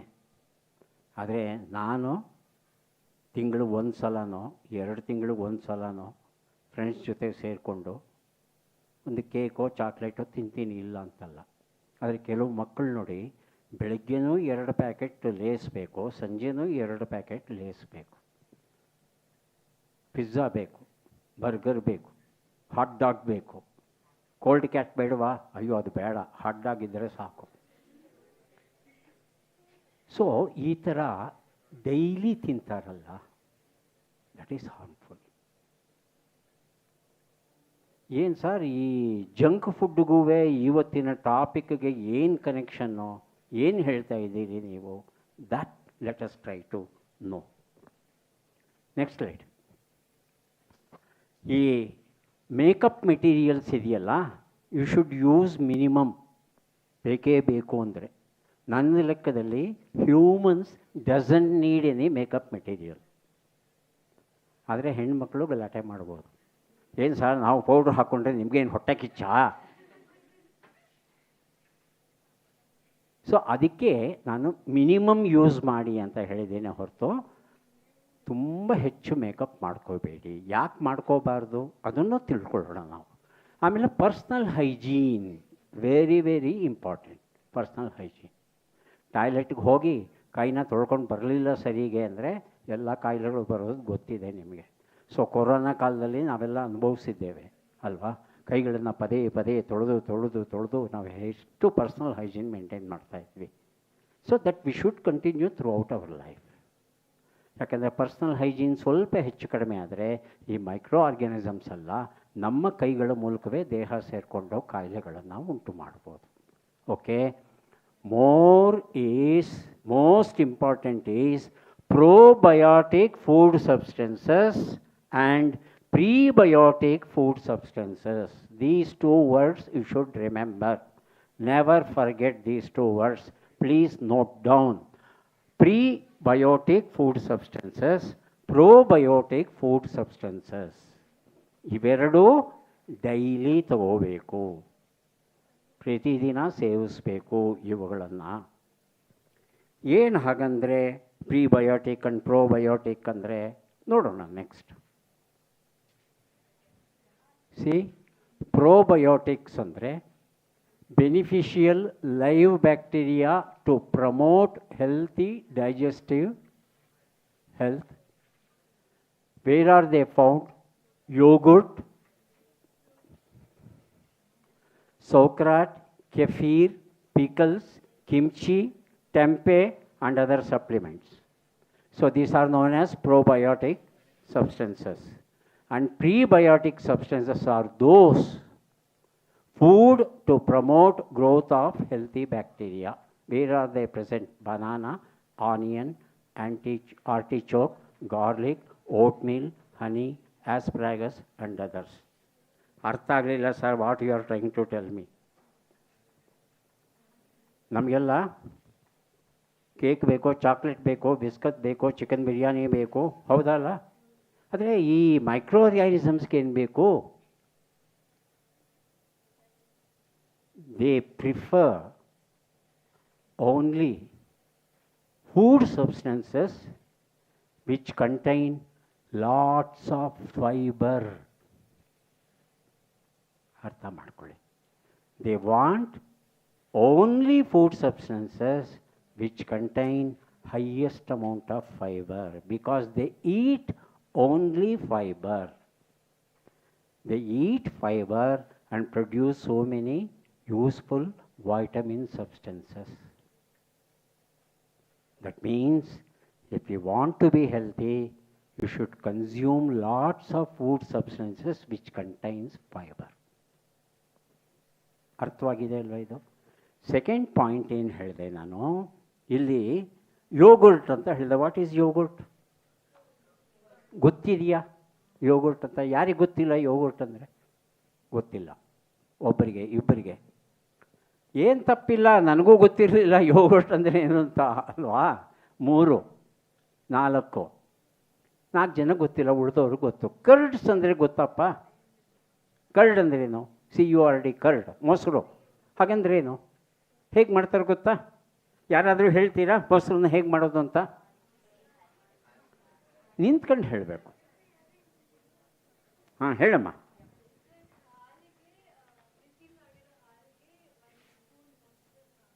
ಹಾಂ, ಓವರ್ನೈಟ್ ಯಾಕೆ ಇಡಬೇಕು? ಹಾಂ, why should we leave so many hours? ಏನು ಪ್ರಮೋಟ್ ಆಗಬೇಕು? ಒಂದು ವರ್ಡ್ ಇದೆ ಅಲ್ವಾ, ಏನೋ ವರ್ಡು ಹೇಳಮ್ಮ. ಫರ್ಮೆಂಟೇಷನ್ ಅಲ್ವಾ. ಫರ್ಮೆಂಟೇಷನ್ ಆದರೆ ಆಗ ಸ್ವೀಟ್ ಮಿಲ್ಕು ಸಾವರಾಗಿ ಕನ್ವರ್ಟ್ ಆಗುತ್ತೆ, ಅದನ್ನು ಗಟ್ಟಿಯಾಗಿರುತ್ತೆ, ಮೊಸರು ಅಂತ ನಾವು ತಿಂತೇವೆ ಅಲ್ವಾ. ಸೊ ಈ ಫರ್ಮೆಂಟೇಷನ್ ಆಗಬೇಕಾದ್ರೆ ಹೇಗಾಗುತ್ತದೋ? ಬಿಸಿ ಹಾಲು ತೊಗೊಂಡ್ರಿ ಅಲ್ವಾ, ಅದಕ್ಕೇನೋ ಚೂರು ಮೊಸರು ಹಾಕಿದ್ರಿ. ಆ ಮೊಸರಲ್ಲಿ ಏನಿರುತ್ತೆ? ಲ್ಯಾಕ್ಟೋಬ್ಯಾಸಿಲಸ್ ಜೊತೆ ಇನ್ನೂ ಬೇರೆ ಬೇರೆ ಬ್ಯಾಕ್ಟೀರಿಯಾಗಳೆಲ್ಲ ಇರುತ್ತೆ. ಆ ಬ್ಯಾಕ್ಟೀರಿಯಾಗಳೆಲ್ಲ ಸೇರಿಕೊಂಡು ಹಾಲನ್ನು ಮೊಸರಾಗಿ ಕನ್ವರ್ಟ್ ಮಾಡ್ತಾ ಇದೆ. ಸೊ ಆ್ಯಂಟಿಬಯೋಟಿಕ್ ಅಂತ ನಾನು ಹೇಳಿದೆ, ಸೆಲ್ಫ್ ಮೆಡಿಕೇಷನ್ ಮಾಡ್ಕೋಬಾರ್ದು ಅಂತ ಹೇಳಿದೆ. ಆದರೆ ಇನ್ಫೆಕ್ಷನ್ ಬಂದಾಗ ಫುಲ್ ಕೋರ್ಸ್ ಆಫ್ ಆ್ಯಂಟಿಬಯೋಟಿಕ್ ತಗೋಬೇಕು ಅನ್ನೋದು ಹೇಳಿದೆ. ತಗೊಂಡ ಮೇಲೆ ಏನಾಗುತ್ತೆ? ಹಾರ್ಮ್ಫುಲ್ ಬ್ಯಾಕ್ಟೀರಿಯಾ ಸಾಯುತ್ತೆ, ಹಾಗೆ ಯೂಸ್ಫುಲ್ ಬ್ಯಾಕ್ಟೀರಿಯಾನೂ ಸಾಯುತ್ತೆ. ಯೂಸ್ಫುಲ್ ಬ್ಯಾಕ್ಟೀರಿಯಾ ಸತ್ತದ್ದು ನೋಡಿ ಬೇರೆ ಬ್ಯಾಕ್ಟೀರಿಯಾಗಳು ನಮ್ಮ ಮೇಲೆ ಜಗಳಕ್ಕೆ ಬರ್ಬೋದು, ಸ್ಟ್ರೈಕ್ ಮಾಡ್ಬೋದು, ರೆವಲ್ಯೂಷನ್ ಮಾಡ್ಬೋದು ಅಂತ ಹೇಳಿದೆ. ಅದಕ್ಕೆ ನಾವೇನು ಮಾಡಬೇಕು? ಸತ್ತಿರೋ ಬ್ಯಾಕ್ಟೀರಿಯಾಗಳ ಸ್ಥಾನದಲ್ಲಿ ಹೊಸ ಬ್ಯಾಕ್ಟೀರಿಯಾ ಸಪ್ಲೈ ಮಾಡಬೇಕು. ಅದಕ್ಕೆ ಮೊಸರು ತಗೋಬೇಕು. ಆ್ಯಂಟಿಬಯೋಟಿಕ್ ಯಾರು ಫುಲ್ ಕೋರ್ಸ್ ಆಫ್ ಆ್ಯಂಟಿಬಯೋಟಿಕ್ ತೊಗೊಂಡಿದ್ದೀರೋ ಅವರು ಪ್ರತಿದಿನ 1/2 ಲೀಟರ್ ಮೊಸರನ್ನು ಕುಡಿಬೇಕು. 1/2 ಲೀಟರ್ ಮೊಸರನ್ನು 1 ತಿಂಗಳವರೆಗೂ ಕುಡಿದ್ರೆ ಎಷ್ಟು ಬ್ಯಾಕ್ಟೀರಿಯಾಗಳು ಸತ್ತೋಯ್ತೋ ನೀವು ಆ್ಯಂಟಿಬಯೋಟಿಕ್ ತೊಗೊಂಡಿದ್ರಿಂದ ಅದು ರೀಪ್ಲೇಸ್ ಆಗುತ್ತೆ. ರೀಪ್ಲೇಸ್ ಆದಾಗ bacteria are very happy, they won't go against you, they won't produce any harmful substances. ಆದರೆ ಎಷ್ಟೋ ಜನ 1/2 ಲೀಟ್ರ್ ಮೊಸರು ಕುಡಿಬೇಕಾ ಸರ್? ಇಂಪಾಸಿಬಲ್, ನಾನು ಕುಡಿಯಲ್ಲ, ನೆಗಡಿ ಆಗುತ್ತೆ ನನಗೆ, ಕತೆಗಳು ಹೊಡಿತಾರೆ. ಅದಕ್ಕೇನು ಮಾಡ್ತಾರೆ? ಸ್ಪೆಷಲ್ ಕ್ಯಾಪ್ಸೂಲ್ಗಳು ಬಂದಿವೆ. ಆ ಬ್ಯಾಕ್ಟೀರಿಯಾಗಳಿರೋ ಕ್ಯಾಪ್ಸೂಲ್ಗಳಿವೆ. ಆ ಕ್ಯಾಪ್ಸೂಲ್ನ ದಿನಕ್ಕೆ 1 ಕ್ಯಾಪ್ಸೂಲ್ ತರಹ 1 ತಿಂಗಳು, 2 ತಿಂಗಳು, 3 ತಿಂಗಳು, depending upon the kind of antibiotic that you have consumed, its strength and duration of consumption. They consider all these factors and they may ask you to take these capsules which contain so many varieties of bacteria in them and ask you to continue for 2 to 3 months. Okay? So ಅದಕ್ಕೆ generally ಏನು ಹೇಳ್ತಾರೆ ಅಂದರೆ ಪ್ರತಿದಿನ ಮೊಸರನ್ನು ಅಥವಾ ಯೋಗರ್ಟನ್ನು ತಗೊಳ್ಳಿ. ಮೊಸರು ಅಂದರೆ ಯಾವುದೋ ಮನೇಲಿ ಇರೋ ಅಥವಾ ಪಕ್ಕದ ಮನೆಯಿಂದಲೋ ಒಂದು ಹೆಪ್ಪು ತಂದು ಹಾಕ್ತೀವಿ. ಹೌದಾ? ಹೆಪ್ಪು ಹಾಕೋದು ಅಂತಾರಲ್ವ ಕನ್ನಡದಲ್ಲಿ, ಹೆಪ್ಪು ಹಾಕ್ತೀವಿ. ವಿದೇಶಗಳಲ್ಲಿ ಹೀಗೆ ಹೆಪ್ಪು ಹಾಕಲ್ಲ. ಅವರೇನು ಮಾಡ್ತಾರೆ? ಪರ್ಟಿಕ್ಯುಲರ್ ಬ್ಯಾಕ್ಟೀರಿಯಾನ ತಗೊಂಡು ಅದರ ಕಲ್ಚರ್ ಮಾಡ್ತಾರೆ, ಅಂದರೆ ಬೆಳೆಸ್ತಾರೆ. ಅದನ್ನು ಬೆಳೆಸ್ಬಿಟ್ಟು ಆ ಬ್ಯಾಕ್ಟೀರಿಯಾಗಳನ್ನೇ ಡೈರೆಕ್ಟಾಗಿ ಹಾಲಿಗೆ ಹಾಕ್ತಾರೆ. ಹಾಗಾಗಿ a particular type of bacteria they will be using for fermentation. ಹೀಗೆ ಸ್ಪೆಸಿಫಿಕ್ ಟೈಪ್ ಆಫ್ ಬ್ಯಾಕ್ಟೀರಿಯಾಯಿಂದ ಫರ್ಮೆಂಟೇಷನ್ ಮಾಡಿ ಮೊಸರನ್ನು ತಯಾರು ಮಾಡಿದ್ರೆ ಅದನ್ನು ಯೋಗುರ್ಟ್ ಅಂತ ಹೇಳ್ತಾರೆ. Okay, so practically speaking there is no difference between curd and yoghurt. ಯೋಗುರ್ಟ್ನ ಸ್ವಲ್ಪ ಅಟ್ರಾಕ್ಟಿವ್ ಆಗಿ ಮಾಡ್ತಾರೆ, ಅದಕ್ಕೊಂದಷ್ಟು ಸ್ವೀಟು, ಅದಕ್ಕೊಂದು ಬಣ್ಣ, ಅದು ಇದು ಎಲ್ಲ ಮಾಡಿ ಮಾರಾಟ ಮಾಡ್ತಾರೆ. ಅದನ್ನು ಡೈರೆಕ್ಟಾಗಿ ಐಸ್ ಕ್ರೀಮ್ ತಿನ್ನೋ ರೀತಿಯೇ ಯೋಗುರ್ಟ್ನ ತಿಂತಾರೆ ಬೇರೆ ದೇಶಗಳಲ್ಲಿ. ನಿಮಗೂ ಯೋಗುರ್ಟ್ ತಿನ್ನೋ ಚಾನ್ಸು ಸಿಕ್ಕಿದ್ರೆ ಯೋಗುರ್ಟು ಐಸ್ ಕ್ರೀಮ್ ಯಾವ್ದು ಬೇಕು ನಿಮಗೆ ಅಂದರೆ ಐಸ್ ಕ್ರೀಮ್ಗಿಂತ ಯೋಗುರ್ಟ್ ತಿಂದರೆ ನಿಮ್ಮ ಆರೋಗ್ಯ ಚೆನ್ನಾಗಿರುತ್ತೆ, ನಿಮ್ಮ ಬುದ್ಧಿ ಚೆನ್ನಾಗಿರುತ್ತೆ. ಹಾಗಾಗಿ ಪ್ರತಿದಿನ ಯೋಗುರ್ಟ್ ತಿನ್ನಬೇಕು. ಯೋಗುರ್ಟ್ ಕಾಸ್ಟ್ಲಿ ಆಗದೇ ಇರಬಹುದು, ಆದರೆ ಮನೆಯಲ್ಲಿ ಅಮ್ಮ ಏನು ಮೊಸರು ಮಾಡ್ತಾಳೆ ಅದನ್ನು ತಿನ್ನಬೇಕು. ಬೇರೆ ಬೇರೆ ದೇಶಗಳಲ್ಲಿ ಮೊಸರಿಂದ ಬೇರೆ ಬೇರೆ ಪದಾರ್ಥಗಳನ್ನು ಮಾಡ್ತಾರೆ. ನೋಡಿರಿ, ಸೌರೆಕ್ರಾಟ್ ಅಂತೆ, ಕೆಫೀರ್ ಅಂತೆ, ಕಿಮ್ಚಿ ಅಂತೆ, ಟೆಂಪೆ ಅಂತೆ, ಏನೇನೋ ಮಾಡ್ತಾರೆ.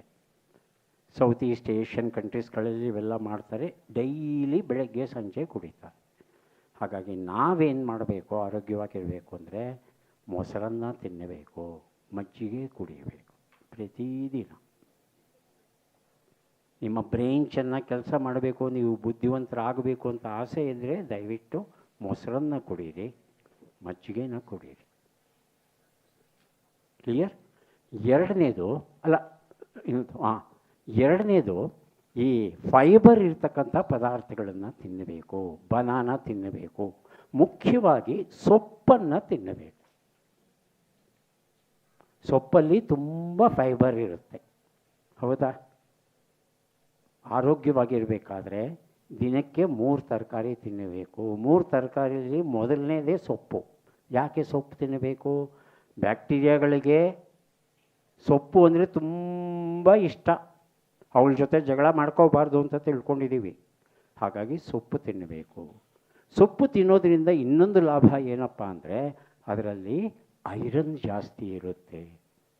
ಐರನ್ ಜಾಸ್ತಿ ಇದ್ದರೆ ಒಳ್ಳೆ ಕ್ವಾಲಿಟಿ ಹಿಮೋಗ್ಲೋಬಿನ್ ಆಗುತ್ತೆ ನಮ್ಮ ದೇಹದಲ್ಲಿ. ಹಿಮೋಗ್ಲೋಬಿನ್ ಏನು ಮಾಡುತ್ತೆ? ನಾವು ಬದುಕೋದಕ್ಕೆ ನಮ್ಮ ಬಯೋಲಾಜಿಕಲ್ ಎನರ್ಜಿಗೆ ಬೇಕಾಗುವಂಥ ಆಕ್ಸಿಜನ್ನನ್ನು ತಗೊಂಡು ಬಂದು ಪ್ರತಿಯೊಂದು ಸೆಲ್ಗೂ ಕೊಡುತ್ತೆ. So we should consume lots of greens. So greens helps us to produce more hemoglobin.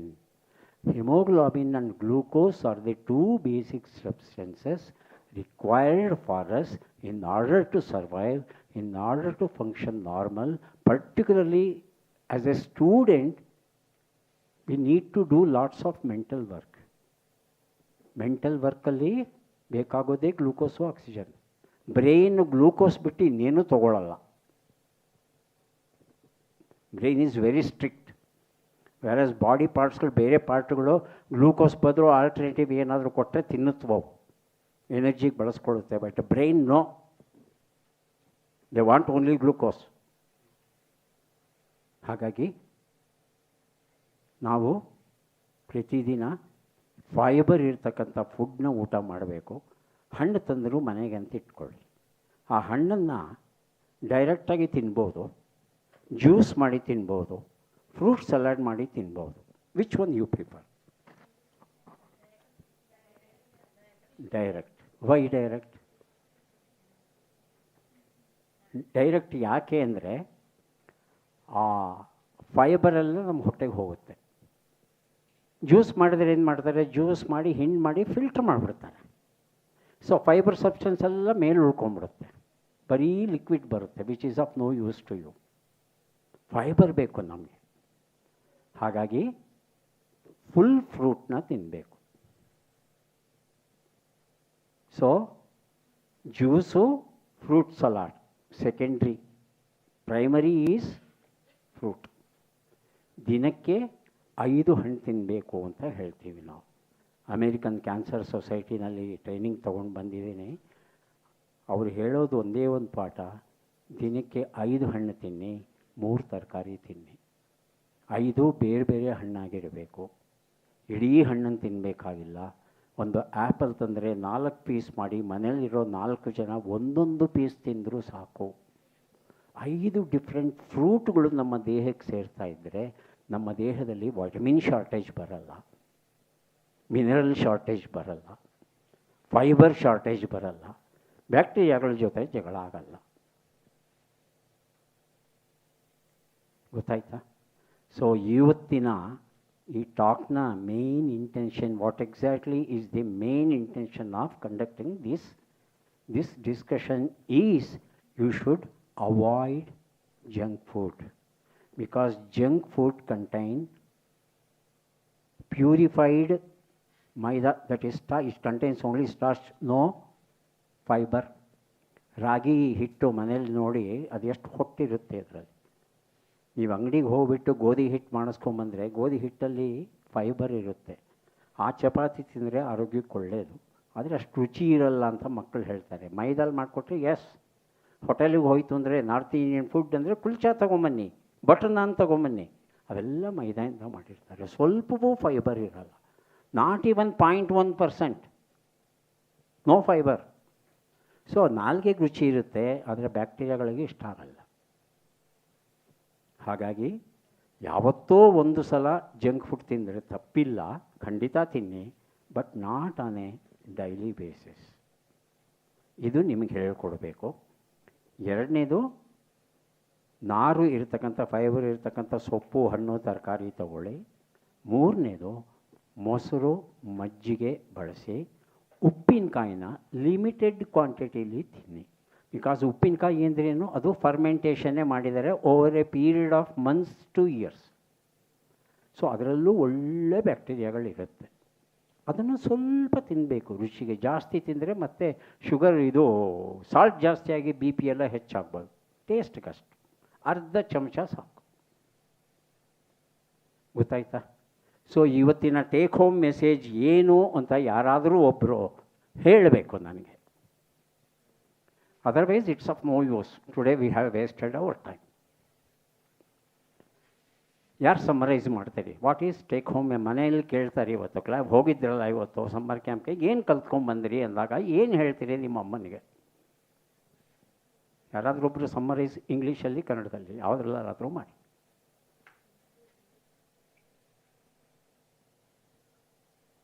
Please. ಯಾಕೆ ಬೇರೆ ಎಸ್ ಹೇಳಮ್ಮ, ಜೋರಾಗಿ ಎಲ್ರಿಗೂ ಕೇಳಬೇಕು.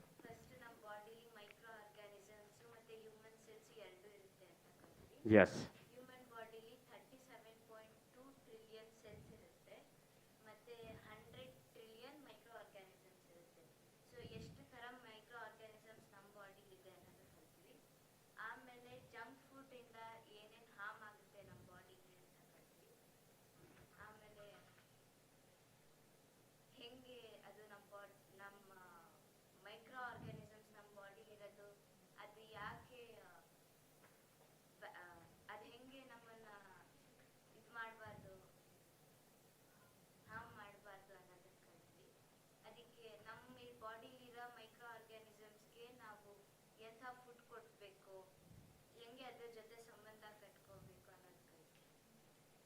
ಹೆಂಗೆ ಕಟ್ಕೊಳ್ಳೋದು?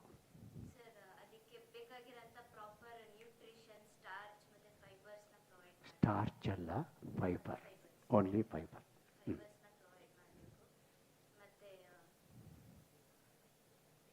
ಇನ್ನೇನು ಕೊಡಬೇಕು?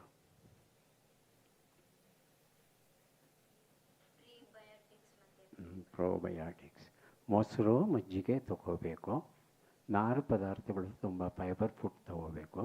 ಜಂಕ್ ಪದಾರ್ಥನ ಕಮ್ಮಿ ಮಾಡಬೇಕು. ಈ 3 ಮೆಸೇಜಸ್ನ you should remember and carry it to your home and try to tell your brothers and sisters and also your parents. Okay? I am so happy at least one girl could summarize the today's content. ಇನ್ಯಾರಾದರೂ ಮಾಡ್ತೀರಾ? ಈಗ ಈ ಮಗುಗೆ ನಾನು I want to give 100 rupees cash price.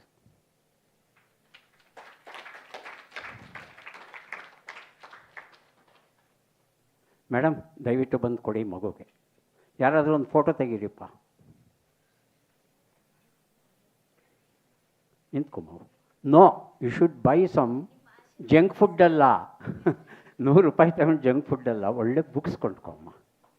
I am happy. 100 ರೂಪಾಯಿ ಬಮ್ಮ. ಹಾಂ, price.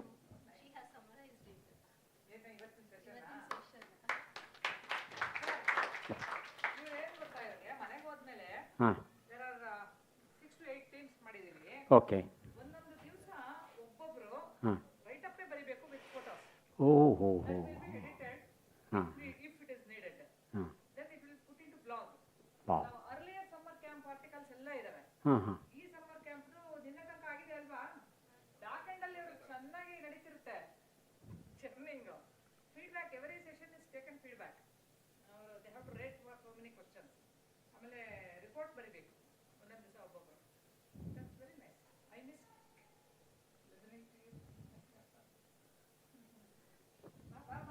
ಖುಷಿಯಿಂದ ಕೊಡ್ತಾ ಇದ್ದೀವಿ ನಾವು. ಬಮ್ಮ,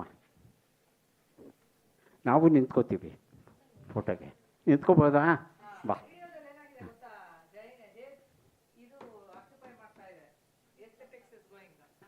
ಇರಲಿ, ತಗೊಮ್ಮ, ತಗೋ ತಗೋ ತಗೋ ತಗೋ ತಗೋ. Thank you. God bless you, God bless you, God bless. ಮಕ್ಕಳೇ, ಕ್ವಶನ್ಸ್ ಇದೆಯಾ? ಕ್ವಶನ್ಸ್ ಇಲ್ಲ ಅಂದರೆ ಏನರ್ಥ ಗೊತ್ತಾ? ಎಲ್ಲ ಅರ್ಥವಾಗಿದೆ ಅಥವಾ ಎಲ್ಲ ವ್ಯರ್ಥವಾಗಿದೆ. ಅರ್ಥವಾಗಿದೆಯೋ ವ್ಯರ್ಥವಾಗಿದೆಯೋ ಗೊತ್ತಾಗಲಿಲ್ಲ. ಎಸ್.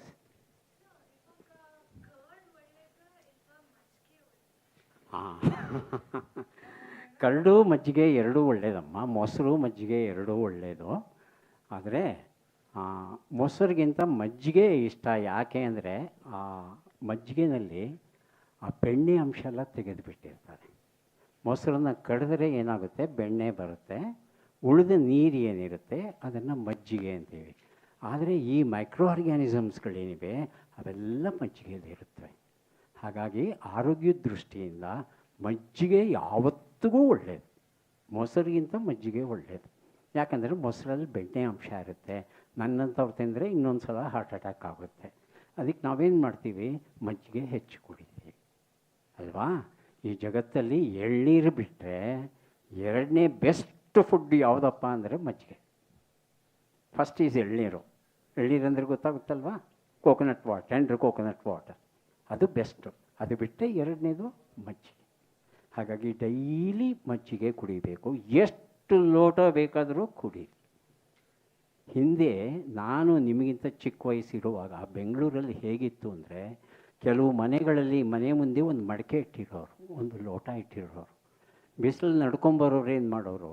ಆ ಲೋಟ ತಗೊಂಡು ಮಡಿಕೆಯಲ್ಲಿರೋ ಮಜ್ಜಿಗೆನ ಕುಡಿದುಬಿಟ್ಟು ಅಲ್ಲಿಟ್ಬಿಟ್ಟು ಹೋಗೋರು. ಮಜ್ಜಿಗೆಯನ್ನು ಈ ರೀತಿ ಮನೆ ಮುಂದೆ ಇಟ್ಟು ಯಾರು ದಾಹದಿಂದ ಬರ್ತಾರೋ ಅವರು ಉಚಿತವಾಗಿ ದುಡ್ಡುಗಿಟ್ಟು ಕೊಡದೆ ಕುಡ್ಕೊಂಡು ಹೋಗೋದು. ಅದು ಒಳ್ಳೆ ಧರ್ಮದ ಕೆಲಸ ಅಂತ ನಂಬಿಕೆ ಇತ್ತು ಆಗ. ಈಗ ಕಡಿಮೆ ಆಗಿದೆ, ಆಯಿತಾ? ಹಾಗಾಗಿ ಮಜ್ಜಿಗೆನ ಎಷ್ಟು ಬೇಕಾದರೂ ಕುಡೀರಿ. ಡಯಾಬಿಟಿಸ್ ಇರೋರು, ಬಿ ಪಿ ಇರೋರು ಎಲ್ಲರೂ ಕುಡಿಬೋದು ಅದನ್ನು. ಉಪ್ಪು ಬೇಕು ಅಂದರೆ ಹಾಕ್ಕೊಳ್ಳಿ, ಇಲ್ಲದಿದ್ದರೆ ಇಲ್ಲ. ರುಚಿಗೆ ಬೇಕು ಅಂದರೆ. ಆದರೆ ಸಾಮಾನ್ಯವಾಗಿ ಮೊಸರನ್ನಕ್ಕೆ ಉಪ್ಪು ಹಾಕ್ಕೋಬಾರ್ದು. ನಾನು ಹಾಕ್ಕೊಳ್ಳಲ್ಲ. ಮಜ್ಜಿಗೆನೂ ಉಪ್ಪಿಲ್ಲಂದ್ರೂ ಆರಾಮಾಗಿ ಕುಡಿಬೇಕು. ಕಲ್ತ್ಕೊಂಡ್ರೆ ಆಗುತ್ತೆ. Okay, right. ನೆಕ್ಸ್ಟ್. ಹಾಂ,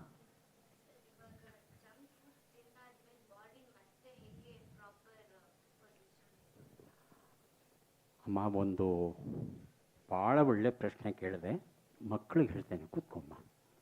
ನೀವು ಇಂಟರ್ನೆಟ್ಟೆಲ್ಲ ಆಪ್ರೇಟ್ ಮಾಡೋದು ಗೊತ್ತಿದೆ ಅಲ್ವಾ ನಿಮಗೆ? ಒಂದು ಡಾಕ್ಯುಮೆಂಟ್ರಿ ಫಿಲ್ಮ್ ಇದೆ, ಸೂಪರ್ ಸೈಜ್ ಮೀ ಅಂತ. ಹೆಸರು ಬರ್ಕೊಳ್ಳಿ, ಸೂಪರ್ ಸೈಜ್ ಮೀ ಅಂತ ಒಂದಿದೆ. ಏನಪ್ಪ ಈ ಡಾಕ್ಯುಮೆಂಟ್ರಿ ಕತೆ? ಒಬ್ಬ ಮಾರ್ಗನ್ ಅಂತ ಒಬ್ಬ ಇದ್ದ ಅಮೇರಿಕಾದಲ್ಲಿ.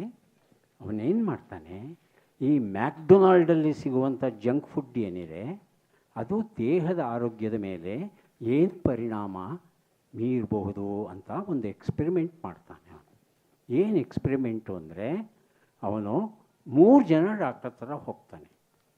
ಒಬ್ಬ ಹಾರ್ಟ್ ಸ್ಪೆಷಲಿಸ್ಟು, ಒಬ್ಬ ಹೊಟ್ಟೆ ಸ್ಪೆಷಲಿಸ್ಟು, ಒಬ್ಬ ಜನರಲ್ ಫಿಸಿಷಿಯನ್ ಹತ್ರ ಹೋಗಿ ನನ್ನ ಆರೋಗ್ಯ ಹೀಗಿದೆ ಚೆಕ್ ಮಾಡಿಪ್ಪ. ಕಂಪ್ಲೀಟ್ ಬಾಡಿ ಚೆಕಪ್ ಮಾಡಿ ಆ ರೆಕಾರ್ಡ್ ಮೇಂಟೈನ್ ಮಾಡ್ತಾನೆ. ಆಮೇಲೆ ಏನು ಮಾಡ್ತಾನೆ, ಕಾರಲ್ಲಿ ಕೂತ್ಕೊಂಡು ಅವನು ಬೆಳಿಗ್ಗೆ ಮಧ್ಯಾಹ್ನ ರಾತ್ರಿ 3 ಹೊತ್ತೂ ಮ್ಯಾಕ್ಡೊನಾಲ್ಡ್ ಜಂಕ್ ಫುಡ್ ತಿನ್ನೋದು. ಎಲ್ಲಿಯವರೆಗೆ? 1 ತಿಂಗಳು. ಅವನೇನು ಮಾಡ್ತಾನೆ, ಒಂದೇ ಅಂಗಡಿಗೆ ಹೋಗ್ತೀನಲ್ಲ ಅವನು. ಅಮೇರಿಕಾದಲ್ಲಿ ಬೇರೆ ಬೇರೆ ಊರುಗಳಿಗೆ ಹೋಗಿ ಅಲ್ಲಿರ್ತಕ್ಕಂಥ ಮೆಕ್ಡೊನಾಲ್ಡ್ಗೆ ಹೋಗ್ಬಿಟ್ಟು ವಿಸಿಟ್ ಮಾಡಿ ತಿನ್ನೋದು. ಅವನಿಗೆ 1 ವಾರ ಆಗೋಷ್ಟರಲ್ಲೇ ಅವನಿಗೆ ಹೊಟ್ಟೆ ಜೀರ್ಣಶಕ್ತಿ ಕಮ್ಮಿ ಆಗೋಗುತ್ತೆ. ಆಮೇಲೆ ಮಿದುಳು ಸರಿಯಾಗಿ ಕೆಲಸ ಮಾಡಲ್ಲ. ಆದರೂ ಬಿಡಲ್ಲ, ತಿಂತಾನೆ. ವಾಂತಿ ಆಗಲಿಕ್ಕೆ ಶುರುವಾಗುತ್ತೆ, ಬಿಡಲ್ಲ, ತಿಂತಾನೆ. ಆಮೇಲೆ ಹೀಗೆ ಒಂದು 15-20 ದಿವಸ ತಿನ್ನೋಷ್ಟರಲ್ಲಿ ಸುಸ್ತಾಗ್ಬಿಡ್ತಾನೆ. ಕೊನೆಯಲ್ಲಿ ಚೆಕ್ ಮಾಡಿದ್ರೆ ಅವನ ಕೊಲೆಸ್ಟ್ರಾಲ್ ಹೈ ಆಗಿಬಿಟ್ಟಿದೆ, ಬಿ ಪಿ ಬಂದುಬಿಟ್ಟಿದೆ, ಶುಗರ್ ಬಂದುಬಿಟ್ಟಿದೆ, ಎಲ್ಲ ಕಾಯಿಲೆಗಳು, ದೇಹದ ತೂಕ ಹೆಚ್ಚಾಗಿದೆ, ಬೊಜ್ಜು ಬಂದುಬಿಟ್ಟಿದೆ. ಅಷ್ಟು ಕಷ್ಟಪಡ್ತಾನೆ ಅವನು 1 ತಿಂಗಳಲ್ಲಿ. ಆಮೇಲೆ ಡಾಕ್ಟ್ರ್ ಹತ್ರ ಹೋಗಿ ಮತ್ತೆ ಚೆಕ್ ಮಾಡ್ತಾನೆ.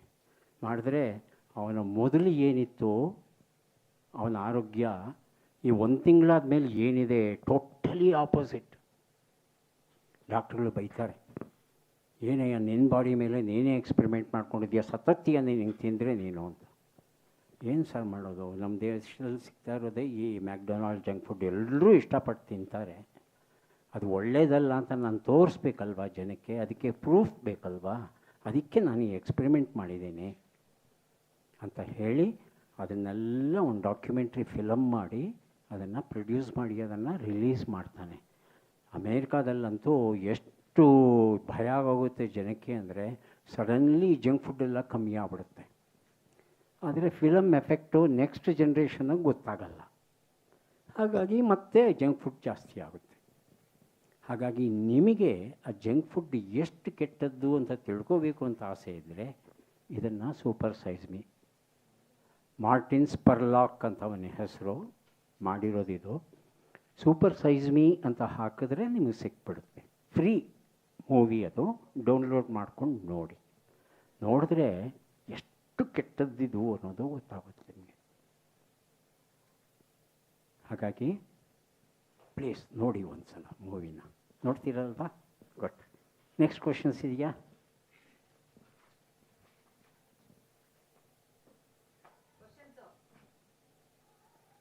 ಸೊ ಹೊಸ ಇನ್ಫಾರ್ಮೇಷನ್ ಕೊಡಿಸ್ತು ಈ ಮಗು, ಜ್ಞಾಪಕ ಬಂತು ನನಗೆ. ಸೂಪರ್ ಸೈಜ್ ಮೀ 1 ತಿಂಗಳು ತಿಂತಾನೆ ಮೇಡಮ್ ಅವನು. ಹೆಲ್ತ್ ಟೋಟಲಿ 100% ಅಪ್ಸೆಟ್ ಆಗ್ಬಿಡುತ್ತೆ. ಅವನು ಬಿಫೋರ್ ಎಕ್ಸ್ಪೆರಿಮೆಂಟ್ ಆಫ್ಟರ್ ಎಕ್ಸ್ಪೆರಿಮೆಂಟ್ ಎಲ್ಲ ಪ್ಯಾರಾಮೀಟರ್ಸು ಚೆಕ್ ಮಾಡ್ತಾನೆ. ಅವನಿಗೆ ಡಯಾಬಿಟಿಸ್ ಶುರುವಾಗುತ್ತೆ, ಒಬೆಸಿಟಿ ಶುರುವಾಗುತ್ತೆ, ಬಿ ಪಿ ರೈಸ್ ಆಗುತ್ತೆ. ಇದೆಲ್ಲ ಅದು ಡಾಕ್ಯುಮೆಂಟ್ರಿ ಚೆನ್ನಾಗಿದೆ ಮಾಡಿದ್ದಾರೆ. ಇನ್ನೇನು ಕ್ವಶನ್ಸ್ ಇಲ್ವಾ? Yes ma'am. ಹಾಂ, ತೊಂದರೆ ಕೊಡಲ್ಲಮ್ಮ. ಅದಕ್ಕೆ ನೀವು ಫೈಬರ್ ಕೊಟ್ಬಿಟ್ರೆ that will not affect you, ಏನೂ ತೊಂದರೆ ಮಾಡಲ್ಲ. ಆದರೆ ನಾವು ಮೈಕ್ರೋ ಆರ್ಗನಿಸಮ್ಸ್ಗಳು ವೆರೈಟೀಸ್ ನೋಡಿದ್ವಿ ಅಲ್ವಾ, ಅದರಲ್ಲಿ ಈ ಪ್ಯಾರಾಸೈಟಿಸಮ್ ಇತ್ಯಾದಿ ಕೆಲವು ತೊಂದರೆ ಕೊಡುತ್ತೋ ಅಷ್ಟೇ. ಅಂಥ ಟೈಮಲ್ಲಿ ಆ್ಯಂಟಿಬಯೋಟಿಕ್ ತೊಗೊಂಡು ಸರಿಪಡಿಸ್ಕೋಬೇಕು. Majority of microorganisms wants to leave us with us peacefully. ಜಗಳ ಮಾಡೋಕ್ಕೆ ಇಷ್ಟಪಡಲ್ಲ ನಾವು. ಕೆಲವು ತೊಂದರೆ ಕೊಡುತ್ತವೆ, ಏನೂ ಮಾಡೋಕ್ಕಾಗಲ್ಲ. ನಮ್ಮ ಸೊಸೈಟಿನಲ್ಲೂ ನೋಡಿ, ಕೆಲವರೆಲ್ಲ ಬೇಕು ಅಂತಲೇ ಕಲ್ಲು ಹೊಡಿತಾರಲ್ವ, ಏನು ಮಾಡೋಕ್ಕಾಗುತ್ತೆ ಅವ್ರಿಗೆ. ಆ ಥರ ಕೆಲವು ರೋಗ್ ಮೈಕ್ರೋ ಆರ್ಗ್ಯಾನಿಸಮ್ಸ್ ಇರುತ್ತೆ. Otherwise microorganisms they want to live peacefully with us. Okay,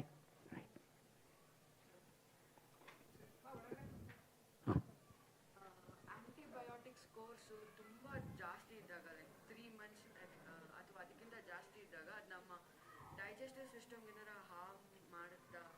S, it's possible. ಕೂತ್ಕೊ ಮಗು. ಆ ಮಗು ಕೇಳಿದ ಪ್ರಶ್ನೆ ಏನಂದರೆ, ಕೆಲವು ರೋಗಗಳಲ್ಲಿ ಆ್ಯಂಟಿಬಯೋಟಿಕ್ಸ್ನ ಮಂತ್ಸ್ ಟುಗೆದರ್ ತಗೋಬೇಕಾಗುತ್ತೆ. For example tuberculosis. ಟ್ಯೂಬರ್ಕ್ಯುಲೋಸಿಸ್ ಅನ್ನೋ ಕಾಯಿಲೆ ಬಂದಾಗ ಅದರಲ್ಲಿ 3 to 4 ಆ್ಯಂಟಿಬಯೋಟಿಕ್ಸ್ನ ಮಿನಿಮಮ್ 6 months ಕೊಡ್ತಾರೆ. ಓಕೆ, ಸೊ ಮೂಲ ಉದ್ದೇಶ ಆ ಮೈಕೋಬ್ಯಾಕ್ಟೀರಿಯಂ ಟ್ಯೂಬರ್ಕ್ಯುಲೋಸಿಸ್ನ ಕೊಲ್ಲಬೇಕು ಅಂತ. 4 ಆ್ಯಂಟಿಬಯೋಟಿಕ್ ಕೊಟ್ಟರೆ ಅದು ಸಾಯುತ್ತಿಲ್ದರೆ ಸಾಯಲ್ಲ. ಸೊ ಅಂಥವರಲ್ಲಿ ಈ ಯೂಸ್ಫುಲ್ ಬ್ಯಾಕ್ಟೀರಿಯಾ ಏನಿದೆ ಅವೂ ಸತ್ತೋಗುತ್ತವೆ. ಹಾರ್ಮ್ಫುಲ್ ಬ್ಯಾಕ್ಟೀರಿಯಾ ಜೊತೆ ಯೂಸ್ಫುಲ್ ಬ್ಯಾಕ್ಟೀರಿಯಾನೂ ಸತ್ತೋಗುತ್ತೆ. ಆಗ ನಾವೇನು ಮಾಡ್ತೇವೆ ಅವರಿಗೆ, ನಾನು ಆಗಲೇ ಹೇಳಿದಾಗೆ ಅರ್ಧ ಲೀಟ್ರ್ ಮೊಸರು ಡೈಲಿ ಸೇವಿಸಬೇಕು. ಇಲ್ಲಾಂದರೆ ಈ ಮೈಕ್ರೋ ಆರ್ಗ್ಯಾನಿಸಮ್ಸ್ಗಳಿರ್ತಕ್ಕಂಥ ಕ್ಯಾಪ್ಸೂಲ್ಗಳಿದೆಯಲ್ಲ ಅವುಗಳನ್ನು ಕೊಡ್ತಾ ಹೋಗಬೇಕು ನಾವು. ಇಲ್ಲದೆ ಹೋದರೆ ತೊಂದರೆ ಆಗುತ್ತೆ. ಆದರೆ ಮನುಷ್ಯನ ಬದುಕನ್ನೇ ನಾಶ ಮಾಡುತ್ತಲ್ಲ ಟಿ ವಿ ಕಾಯಿಲೆ, ಸಾಯೋ ಹಾಗೆ ಮಾಡಿಬಿಡುತ್ತಲ್ವಾ. ಸೊ ದಟ್ ಈಸ್ ಬದುಕೋದು ಇಂಪಾರ್ಟೆಂಟ್ ಅಲ್ವಾ. ಹಾಗಾಗಿ ಸ್ವಲ್ಪ ತೊಂದರೆ ಆದರೂ ಪರವಾಗಿಲ್ಲ ಅಂತ ಹೇಳಿ 6 ಮಂತ್ಸ್ವರೆಗೆ ಆ್ಯಂಟಿಬಯೋಟಿಕ್ ತೊಗೋಬೇಕು. ಟಿ ವಿ ಕ್ಲಿಯರ್ ಆದಮೇಲೆ ಏನು ಡ್ಯಾಮೇಜ್ ಆಗಿದೆ ಅದನ್ನು ರಿಪೇರಿ ಮಾಡೋದಕ್ಕೆ ಡಾಕ್ಟ್ರುಗಳು ಹೆಲ್ಪ್ ಮಾಡ್ತಾರೆ. Okay, good question. ಇನ್ಯಾರು?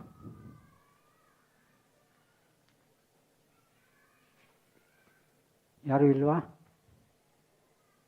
ಹೊಟ್ಟೆ ಹಸಿವಾಗ್ತಾ ಇದೆಯಾ?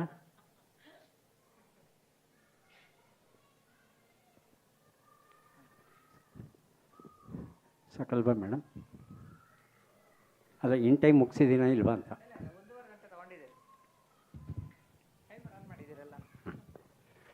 Hello, correct. ಚೆನ್ನಾಗಿತ್ತಲ್ವಾ? ಎಲ್ಲಿತ್ತು ಬ್ರೈನು? ಹೇಳಿ.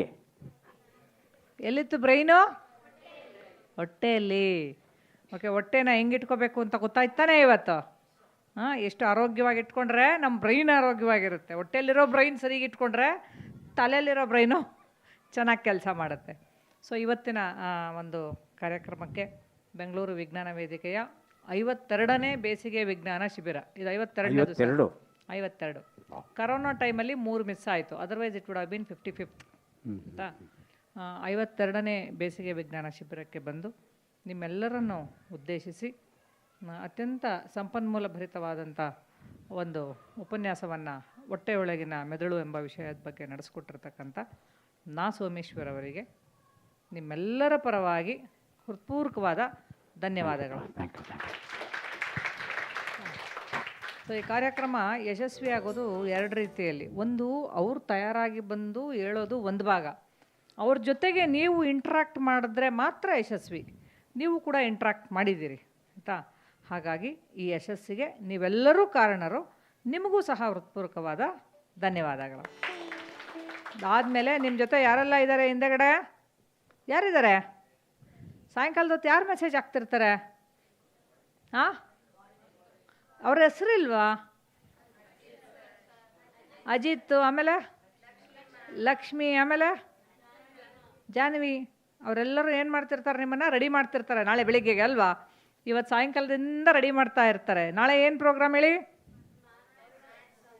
Maths origami. ಶಾಸ್ತ್ರಿ ಅವ್ರು ಬರ್ತಿದ್ದಾರೆ, VSS ಶಾಸ್ತ್ರಿ ಅವ್ರು ಬರ್ತಿದ್ದಾರೆ. ಏನೇನು ತರಬೇಕು? ಲಿಸ್ಟ್ ಬಂದಿದೆ ತಾನೇ? ಏನು ತರಬೇಕು ಹೇಳಿ? ಮುಖ್ಯವಾಗಿ 25 A4 ಶೀಟು, ಗಮ್ಮು, ಕತ್ರಿ, ಹಾಳೆ ಎಲ್ಲವನ್ನೂ ತರಬೇಕು. ಏನೇನು ತರಬೇಕು? ಟ್ವೈನ್ ದಾರ ಅಂದರೆ ಏನು ಅಂತ ಯಾರೋ ಕೇಳಿದ್ರಿ. ಯಾರದು? ಯಾರು ಕ್ವಶನ್ ಹಾಕಿದ್ರಲ್ಲ? ನೀನೇನಾ? ಟ್ವೈನ್ ದಾರ ಅಂದರೆ ಅಂಗಡಿಗೆ ಹೋಗಿ ಕೇಳು. ಬಿಳಿದು ದಾರ ಇರುತ್ತೆ, ಸ್ವಲ್ಪ ಗಟ್ಟಿ ಇರುತ್ತೆ, ಅದರದ್ದು ಒಂದು ಗಾಳಿಪಟ ಹರಿಸಿದೆಯೇನೋ? ಎಂಥ ದಾರ ಬಳಸ್ತೀರಿ ಗಾಳಿಪಟಕ್ಕೆ? ಅವನು ಆರಿಸಿಲ್ಲ. ಹರಿಸಿಲ್ವಾ? ಆರಿಸಿದ್ರೆ ಅದಕ್ಕೆ ಮಾಂಜ ಹಾಕಿರೋದು ಎಲ್ಲ ಗೊತ್ತಿರ್ತಿತ್ತು. ಗಾಳಿಪಟ ದಾರಕ್ಕೆ ಮಾಂಜ ಹಾಕೋದು ಅಂತಾರಲ್ಲ, ಮಾಂಜ ಅಲ್ವಾ? ಯಾರು ಹಾಕಿದ್ದೀರಾ? ಹಾಕಿದೀಯ ನೀನು? ಏನೇನು ಹಾಕ್ತಾರೆ ಹೇಳೋ ಮಾಂಜಾಗೆ? Yes, that is science. ಅದಕ್ಕೆ ಕೇಳ್ತಿದ್ದೀನಿ, ಏನೇನು ಹಾಕ್ತೀರಾ ಅದಕ್ಕೆ? ಹೂನಮ್ಮ, ದಾರಕ್ಕೆ ಮಾಂಜ ಹಾಕೋದು ಅಂತಾರೆ. ಮೊಟ್ಟೆ ಹಾಕ್ತಾರೆ, ಒಂಚೂರು ಗಾಜಿನ ಪುಡಿ ಹಾಕ್ತಾರೆ. ಏನಕ್ಕೆ ಗೊತ್ತಾ? ಕಾಂಪಿಟೇಷನ್ ಮಾಡುವಾಗ ಹಿಂಗೆ ದಾರ ಕೊಯ್ಯೋಕ್ಕೆ, ಒಬ್ಬರ ದಾರ ಇನ್ನೊಬ್ಬರು ಕೊಯ್ಯೋಕ್ಕೆ. ಹಿಂದೆ ಮಹಾರಾಜರ ಕಾಲದಲ್ಲಿ ಗಾಳಿಪಟ ಹಾರಿಸೋ ಸ್ಪರ್ಧೆ ನಡೀತಿತ್ತಂತೆ. ಐ ಡೋಂಟ್ ರಿಮೆಂಬರ್, ನಾಲ್ವಡಿ ಇರಬೇಕು ಅಥವಾ ಜಯಚಾಮರಾಜ್ ಇರಬೇಕು, ಇಬ್ಬರಲ್ಲೊಬ್ಬರು. ನಾನು ಓದಿರೋದು ಲೇಖನದಲ್ಲಿ. ಮಹಾರಾಜರು ಆ ಕಾಂಪಿಟೇಷನಲ್ಲಿ ಗೆಲ್ಲೇಬೇಕು ಅಂತ ಆ ಗಾಳಿಪಟ ಮಾಡೋರನ್ನ ಮತ್ತು ಮಾಂಜ ಮಾಡೋರನ್ನ ಕರೆದುಬಿಟ್ಟು ಒಂದಿಷ್ಟು ವಜ್ರದ ಹರಳು ಕೊಟ್ರಂತೆ. ಯಾಕೆ ಅಂದರೆ ವಜ್ರ ಈಸ್ ದ ಹಾರ್ಡೆಸ್ಟ್ ಅಂತ. ಯಾವ ವಸ್ತುವನ್ನು ಬೇಕಾದರೂ ಕತ್ತರಿಸೋ ಶಕ್ತಿ ಇರೋದು ವಜ್ರಕ್ಕೆ. ಹಂಗೆ ಗಾಳಿಪಟಕ್ಕೂ ವಿಜ್ಞಾನಕ್ಕೂ, ಗಾಳಿಪಟ ಹಾರಿಸೋದಕ್ಕೂ, ದಾರಕ್ಕೂ ಎಲ್ಲದರಲ್ಲೂ ವಿಜ್ಞಾನ ಇದೆ. ಕುತೂಹಲ ಇದ್ದರೆ ಅಲ್ಲಿ ವಿಜ್ಞಾನ ಇರುತ್ತೆ. ಆಯಿತಾ? ಕೂತ್ಕೊಳ್ಳಿ. ನಾಳೆ ತುಂಬ ಚೆನ್ನಾಗಿರುತ್ತೆ, ಮಿಸ್ ಮಾಡ್ಕೋಬೇಡಿ ಯಾರೂ. ಆಮೇಲೆ ಎಲ್ಲ ತರಬೇಕು ಕರೆಕ್ಟಾಗಿ. ಆಯಿತಾ? ಅದಾದಮೇಲೆ ಇನ್ನೇನೇನು ಬಂತು ನೋಟಿಫಿಕೇಷನ್ಸ್? ನಾಡಿದ್ದು ಕೂಡ ಸೈನ್ಸ್ ಉತ್ಸವ ಅಂತ ಶಶಾಂಕ್ ಅಂತ ಬರ್ತಾರೆ, ಅದು ಆ್ಯಕ್ಟಿವಿಟಿನೇ, ಅದ್ಭುತವಾಗಿರುತ್ತೆ ಅದು ಕೂಡ, ಏನು ಒಬ್ಬರು ಮಿಸ್ ಮಾಡ್ಕೊಳ್ಳೋಂಗಿಲ್ಲ. 4ನೇ ತಾರೀಕು ಸ್ಪೇಸ್ ಸೈನ್ಸ್ ಮ್ಯೂಸಿಯಮ್ಗೆ ಪತ್ರ ಬರೆದಿದ್ದೀವಿ, ಇವತ್ತು ಮಧ್ಯಾಹ್ನದೊಳಗಡೆ ಕಳಿಸ್ತೀವಿ ಅಂತ ಹೇಳಿದ್ದಾರೆ. ಆಯಿತಾ? ಅಲ್ಲಿಗೆ ವಿಸಿಟ್ ಇರುತ್ತೆ, ಐದರ್ 3rd or 4th ಅವ್ರು ಯಾವತ್ತು ಪರ್ಮಿಷನ್ ಕೊಡ್ತಾರೋ ಅಲ್ಲಿಗೆ ವಿಸಿಟ್ ಇರುತ್ತೆ. ಆಯಿತಾ? ಸೊ ಹಿಂದೆ ಕೆಲಸ ಮಾಡ್ತಾಯಿರೋ ಲಕ್ಷ್ಮಿ, ಅಜಿತ್ತು, ಸುಂದರ್ ಬಿಟ್ಬಿಟ್ರಿ, ಸುಂದರು, ಹಾಂ, ಆಮೇಲೆ ಜಾಹ್ನವಿ. ಸೊ ಇಷ್ಟೂ ಜನಕ್ಕೂ ಧನ್ಯವಾದ ಹೇಳಬೇಕು. ಗೊತ್ತಾಯ್ತಾ? ಅವರಿಗೂ ಸಹ ಧನ್ಯವಾದ ಹೇಳಿ ಇವತ್ತಿನ ಕಾರ್ಯಕ್ರಮನ ಇಲ್ಲಿಗೆ ಮುಗಿಸ್ತಾ ಇದ್ದೀವಿ. ಒಂದು 2 ಡಾಕ್ಯುಮೆಂಟ್ರಿ ಹಾಕ್ತಾರೆ ಈಗ. ಗ್ರಾವಿಟೇಷನಲ್ ವೇವ್ಸ್ ಬಗ್ಗೆ ಒಂದು ವಿಡಿಯೋ ಪ್ಲೇ ಮಾಡ್ತಾರೆ. ಬರ್ತೀನಿ ಸರ್. ಗ್ರಾವಿಟೇಷನಲ್ ವೇವ್ಸ್ ಅಂದರೆ ಗೊತ್ತಾ? ಎಷ್ಟು ಜನ ಕೇಳಿದ್ದೀರಾ ಗ್ರಾವಿಟೇಷನಲ್ ವೇವ್ಸು? ಪರವಾಗಿಲ್ಲ, ನಮ್ಮ ಮಕ್ಕಳೆಲ್ಲ ಅಡ್ವಾನ್ಸ್ಡ್, ವೆರಿ ಗುಡ್. ಸೊ ಇಂಡ್ಲಿಗೋ ಕೇಳಿದ್ದೀರಾ? India gravitational wave project. So ಒಂದು ಗ್ರಾವಿಟೇಷನಲ್ ವೇವ್ ಅಂದರೆ ಏನು ಅಂತ ಒಂದು 10 ನಿಮಿಷದ್ದು. ಅದಾದಮೇಲೆ gravitational wave project in India, ಇಂಡಿಯಾದಲ್ಲಿ ಒಂದು ಲೀಗೋ ಮಾಡೋದಕ್ಕೆ ಸರ್ಕಾರ ಅನುಮತಿ ಕೊಟ್ಟು ದುಡ್ಡು ರಿಲೀಸ್ ಮಾಡಿದೆ. ತುಂಬ ವರ್ಷದಿಂದ ನಡೀತಿತ್ತು, ಈ ಬಜೆಟಲ್ಲಿ ರಿಲೀಸ್ ಆಗಿದೆ. So through that science in India will march ahead. ಯಾಕಂದರೆ ಆ ಪ್ರಾಜೆಕ್ಟ್ ಮಾಡೋದಕ್ಕೆ ಅಡ್ವಾನ್ಸ್ಡ್ ಸೈನ್ಸ್ ಬೇಕು. So that generates development of science in India. ಭಾಳ ದೊಡ್ಡ ಪ್ರಾಜೆಕ್ಟು, ಅವೆರಡನ್ನೂ ಈಗ ತೋರಿಸ್ತಾರೆ. ಅಜಿತ 2 ವಿಡಿಯೋ ಪ್ಲೇ ಮಾಡಪ್ಪ. Okay, thank you.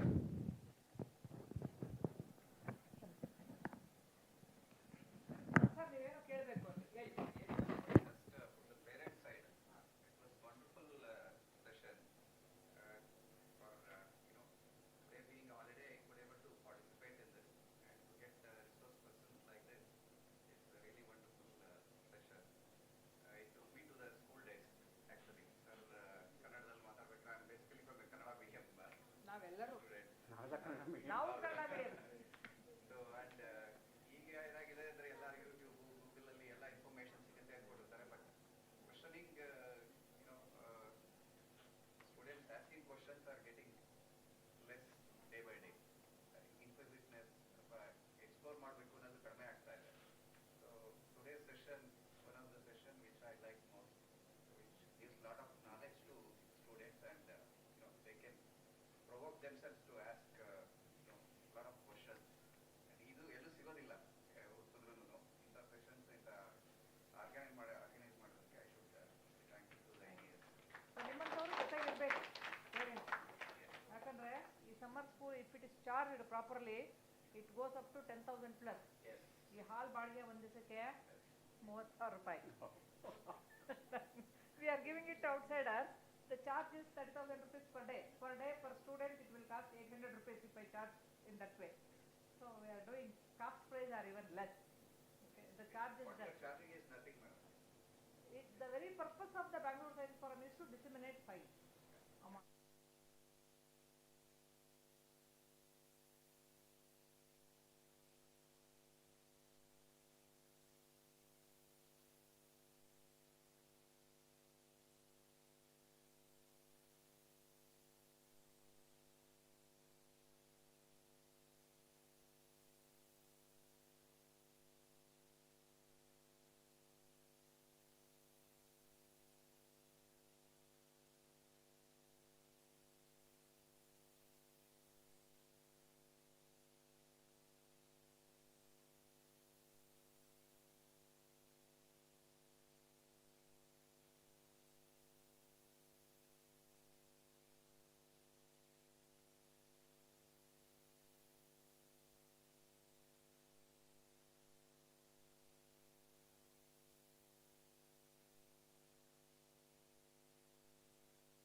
September 14th, 2015 started off the way most of my Mondays start off. It seemed unusual. We left late as usual, and I came into work late as usual the next day. I woke to find an email to the detector characterization. È arrivato questo primo email seguito da altri che confermavano che c'era stato qualcosa di importante, almeno. My first reaction was it must be a blind injection. The observing run's not even started. My first reaction was, well, this is probably a blind injection. Dear crew, begins our director's email. We LIGO members are having a special meeting. Do you mean to say that this was not a blind injection? E o sinal de gorjeio no espectrograma do campo gravitacional, que era aparentemente idêntico em ambos os detectores. By the end of the day, I was convinced that we were onto something pretty interesting. LIGO might have detected gravitational waves from a pair of merging black holes. There were no injections, and I got chills. The plots showed a very nice interval in both LIGO detectors. And as soon as I saw them, I knew that we detected a black hole merger. It looked just like numerical relativity simulation. Tálcán kínált volt, mint ha csak kiabált volna, hogy itt vagyok. Сигнал был слишком сложный, чтобы быть случайным, и очень похож на тот, который ожидался от слияния компактных массивных объектов. We could be looking at gravitational waves for the very first time.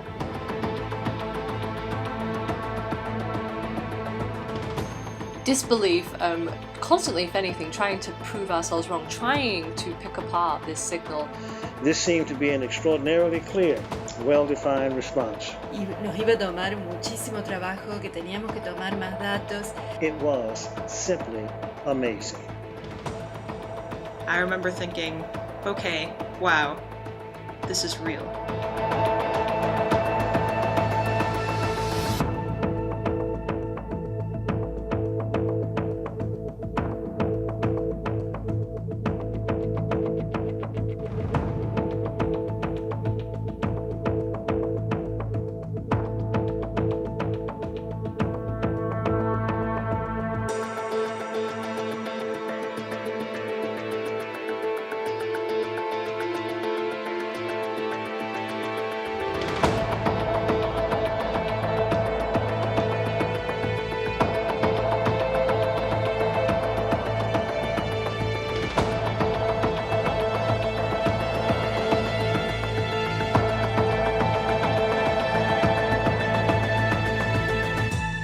Vividly sort of seeing something very strange. I thought it was very peculiar. They had, this standard thing about, this particular instrument needed that, this particular action was going to be taken. But then there was a entry made that says we're going to stop doing, we're not going to have the fix-it morning on Tuesday, which is the morning that always was used to fix problems that you saw over the week. And I said, why? I said to myself, what's going on? Then I saw another thing which says, well, don't touch anything on that piece of instrument because it's important that we don't change anything. And that made me very suspicious. What the hell is going on here, And so then the next thing that happens, I get a note from Dave Shoemaker, which says, are you aware that there might have been something detected? Is that an hardware injection? Because you have to know that we routinely perform hardware injection in the data to test that everything works all right end to end. On the computer, I showed him the curves of we did have by that time some of the actual waveforms, well, the waveform from Livingston and the waveform from Hanford, and the fact that you had to slide those two waveforms relative to each other to get them to be coincident. And on top of that, you had to flip the waveform over from Hanford, and then you got the thing to really register properly. All the little nuances, all that, and it looked like you were seeing the same thing in both places pretty damn well. So I woke up, and as every other day, I looked at the phone first and checked email. A colleague of ours from Germany had circulated an email to the whole LSC saying, we saw this in the data from last night. It's a remarkably clean event. It seems to us that it was not a signal intentionally injected to test the pipelines. Can you please confirm that indeed there was not such injection? And as the results start getting in, it looks like a binary black hole. Like, it's beautiful. I was pretty sure that there were no injections just because we were not ready to perform such injections. And so I started actually hitting on my husband and saying, hey, wake up, go look at the data, because there's something big going on. So, I woke up in the morning with Lisa kind of hitting me and saying, hey, there's something interesting in the data, maybe you should go take a look. And so I went to start looking at the signals from the interferometer to see if there was anything curious going on. Maybe someone was doing a test at 2 a.m., which would be not totally unheard of. It's there, it's the perfect mass, the perfect signal, and I thought, well, let's see what happens. In this case, since there was no blind injection opportunity, I even knew the injection software wasn't working properly, so they couldn't have made a blind injection in the right way.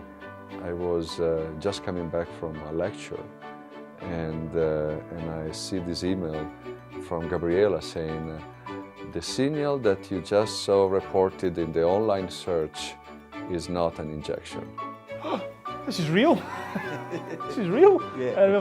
I saw the trace of the event and immediately said, this is real.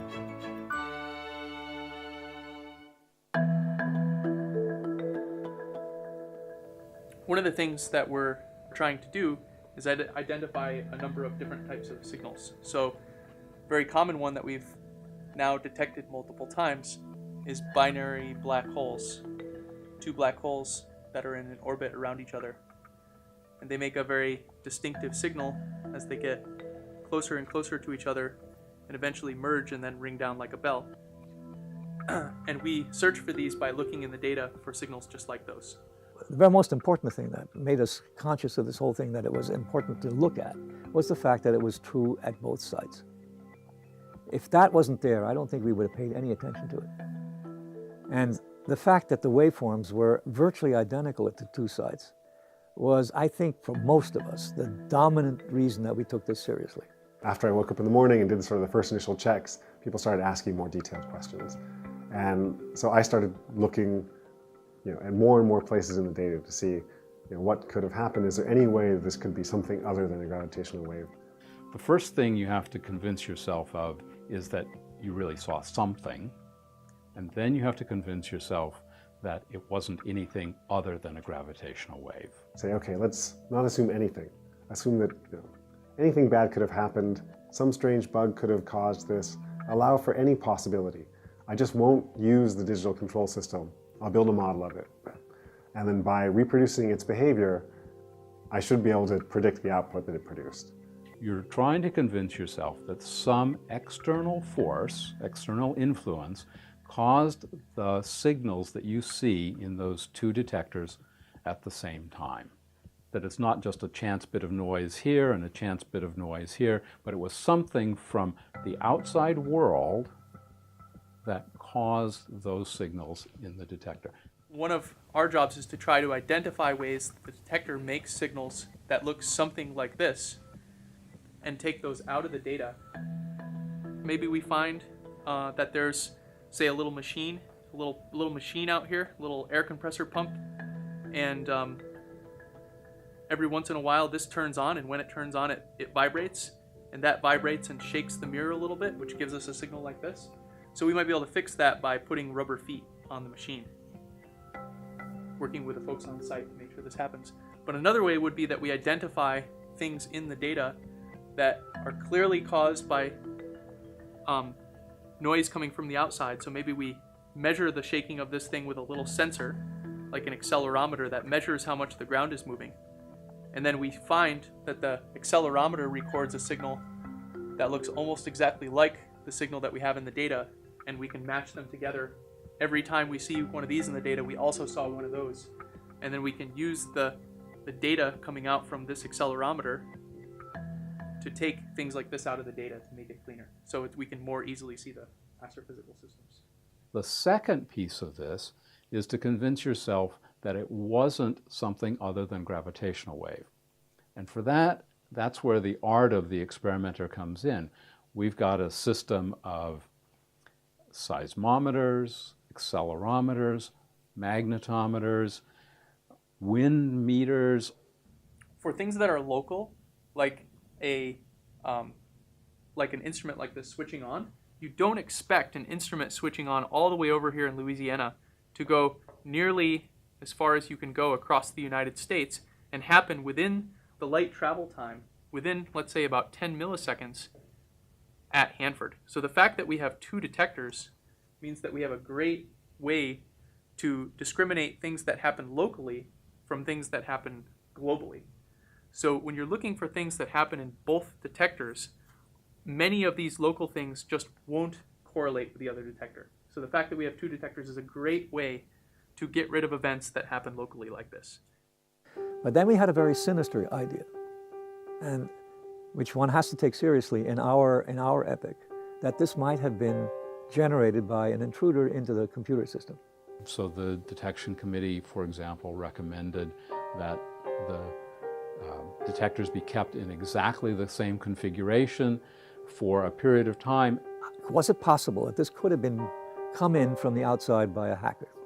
And so people went around and sealed the electronics so that no hacker could go back in and remove some kind of a device. If they'd planted a device in some of the electronics that caused this, they couldn't go back in and remove it so that we wouldn't be able to find it.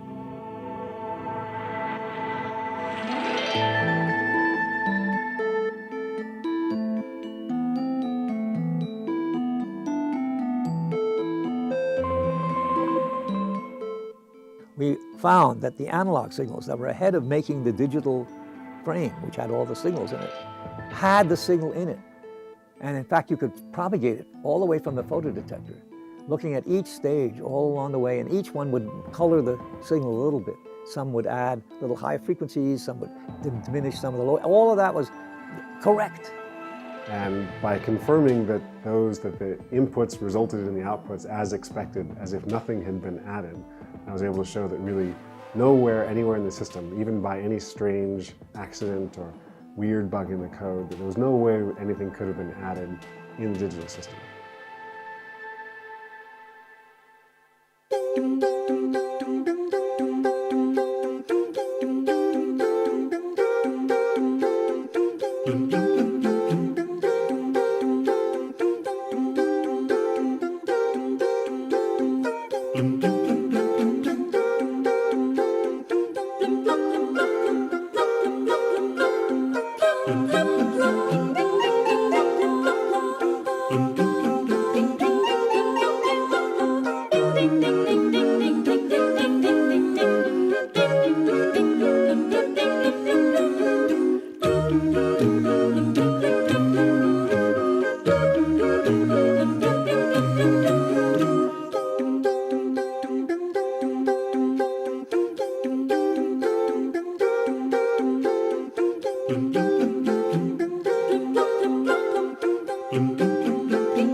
It's being called the breakthrough of the century. Scientists confirmed Thursday gravitational waves exist. After the earth-shaking detection of gravitational waves in the US. महान वैज्ञानिक Einstein ने ये theory दी थी कि अंतरिक्ष एक जाल की तरह है. Explain to me how gravitational waves work and how we're able to detect them. Breakthrough discovery could change the way we think about the universe. Oh my galaxy! We found gravitational waves! We have detected gravitational waves. We did it.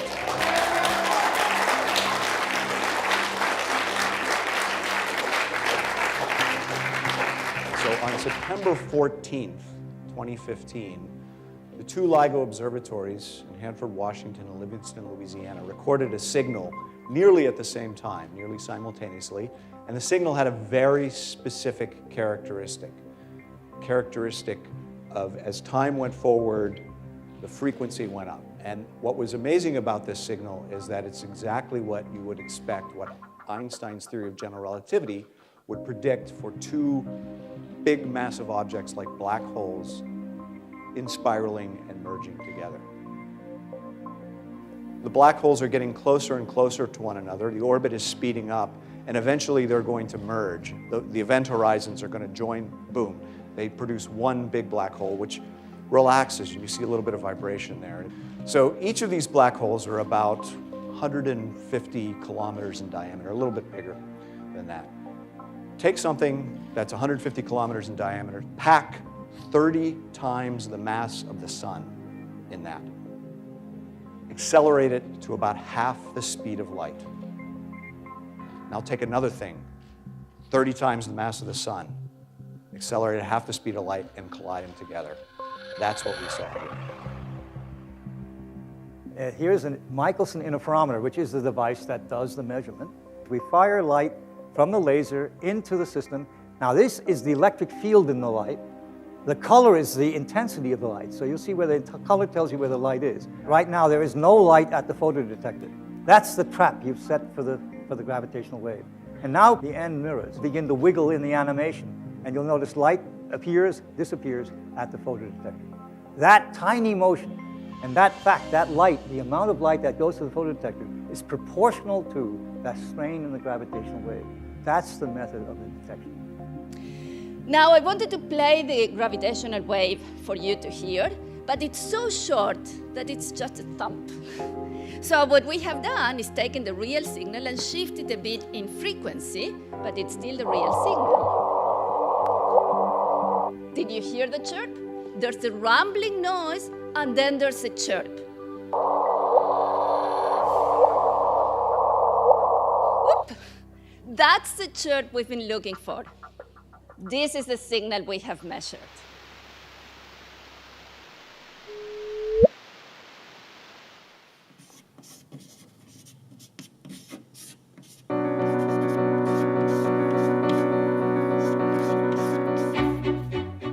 We live to have Einstein completely verified. We haven't verified wormholes and a whole bunch of other things. That's coming. But to me, this is, as I say, I really would love to have been able to tell Einstein this story and watch his foot, what he looked like. It's 400 years ago, Galileo turned a telescope to the sky and opened the era of modern observational astronomy. I think we're doing something equally important here today. I think we're opening a window on the universe, the window of gravitational wave astronomy. It's been a very long road, but this is just the beginning. This is the first of many to come. Now that we have detectors able to detect these systems, now that we know that binary black holes are out there, we'll begin listening to the universe. Until now, we have only seen warped space-time, as though we had only seen the surface of the ocean on a very calm day when it's quite glassy. We had never seen the ocean roiled in a storm with crashing waves. All of that changed on September 14. I'm struck by how this represents more than just a new generation of observation. It's seeing our universe with new eyes in an entirely new way.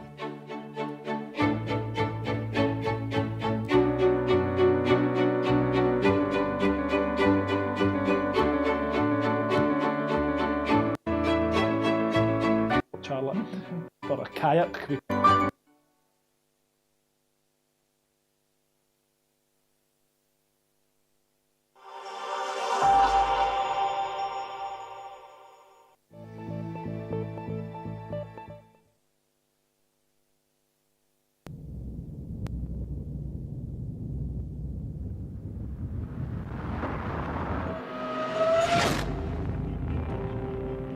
Unraveling the mysterious universe and understanding its structure has been an insatiable curiosity of mankind.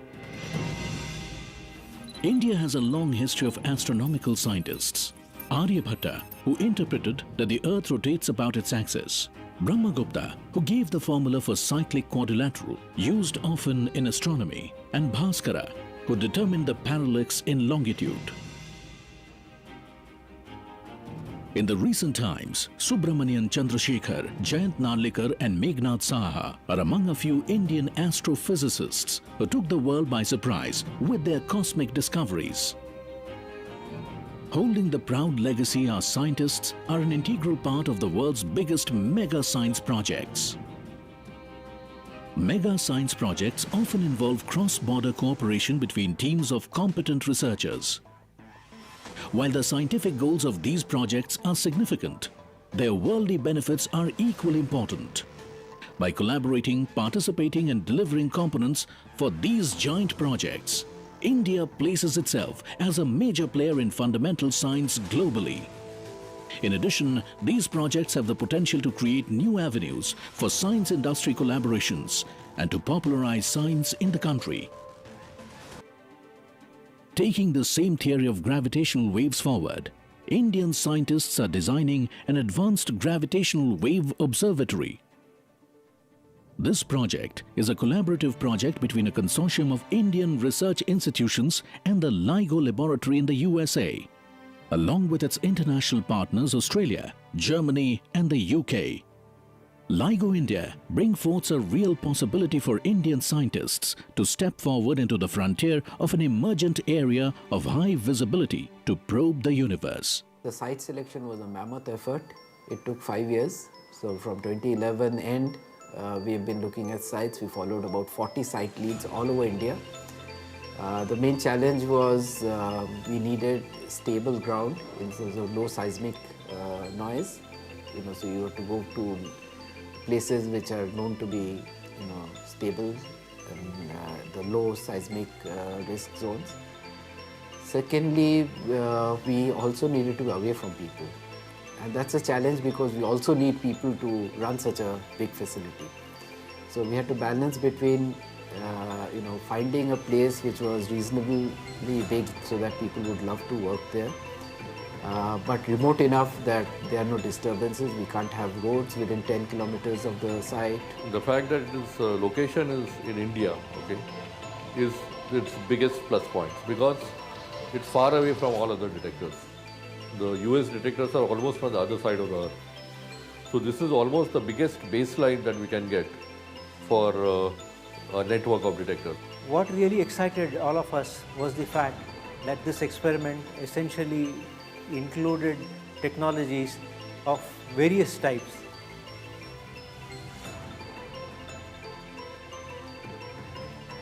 With zeal, determination and immense opportunities opening for astrophysics both in national and global front, it won't be long when our scientists will dominate the world arena with their hypotheses and discoveries, devising their technological know-how to make our country proud.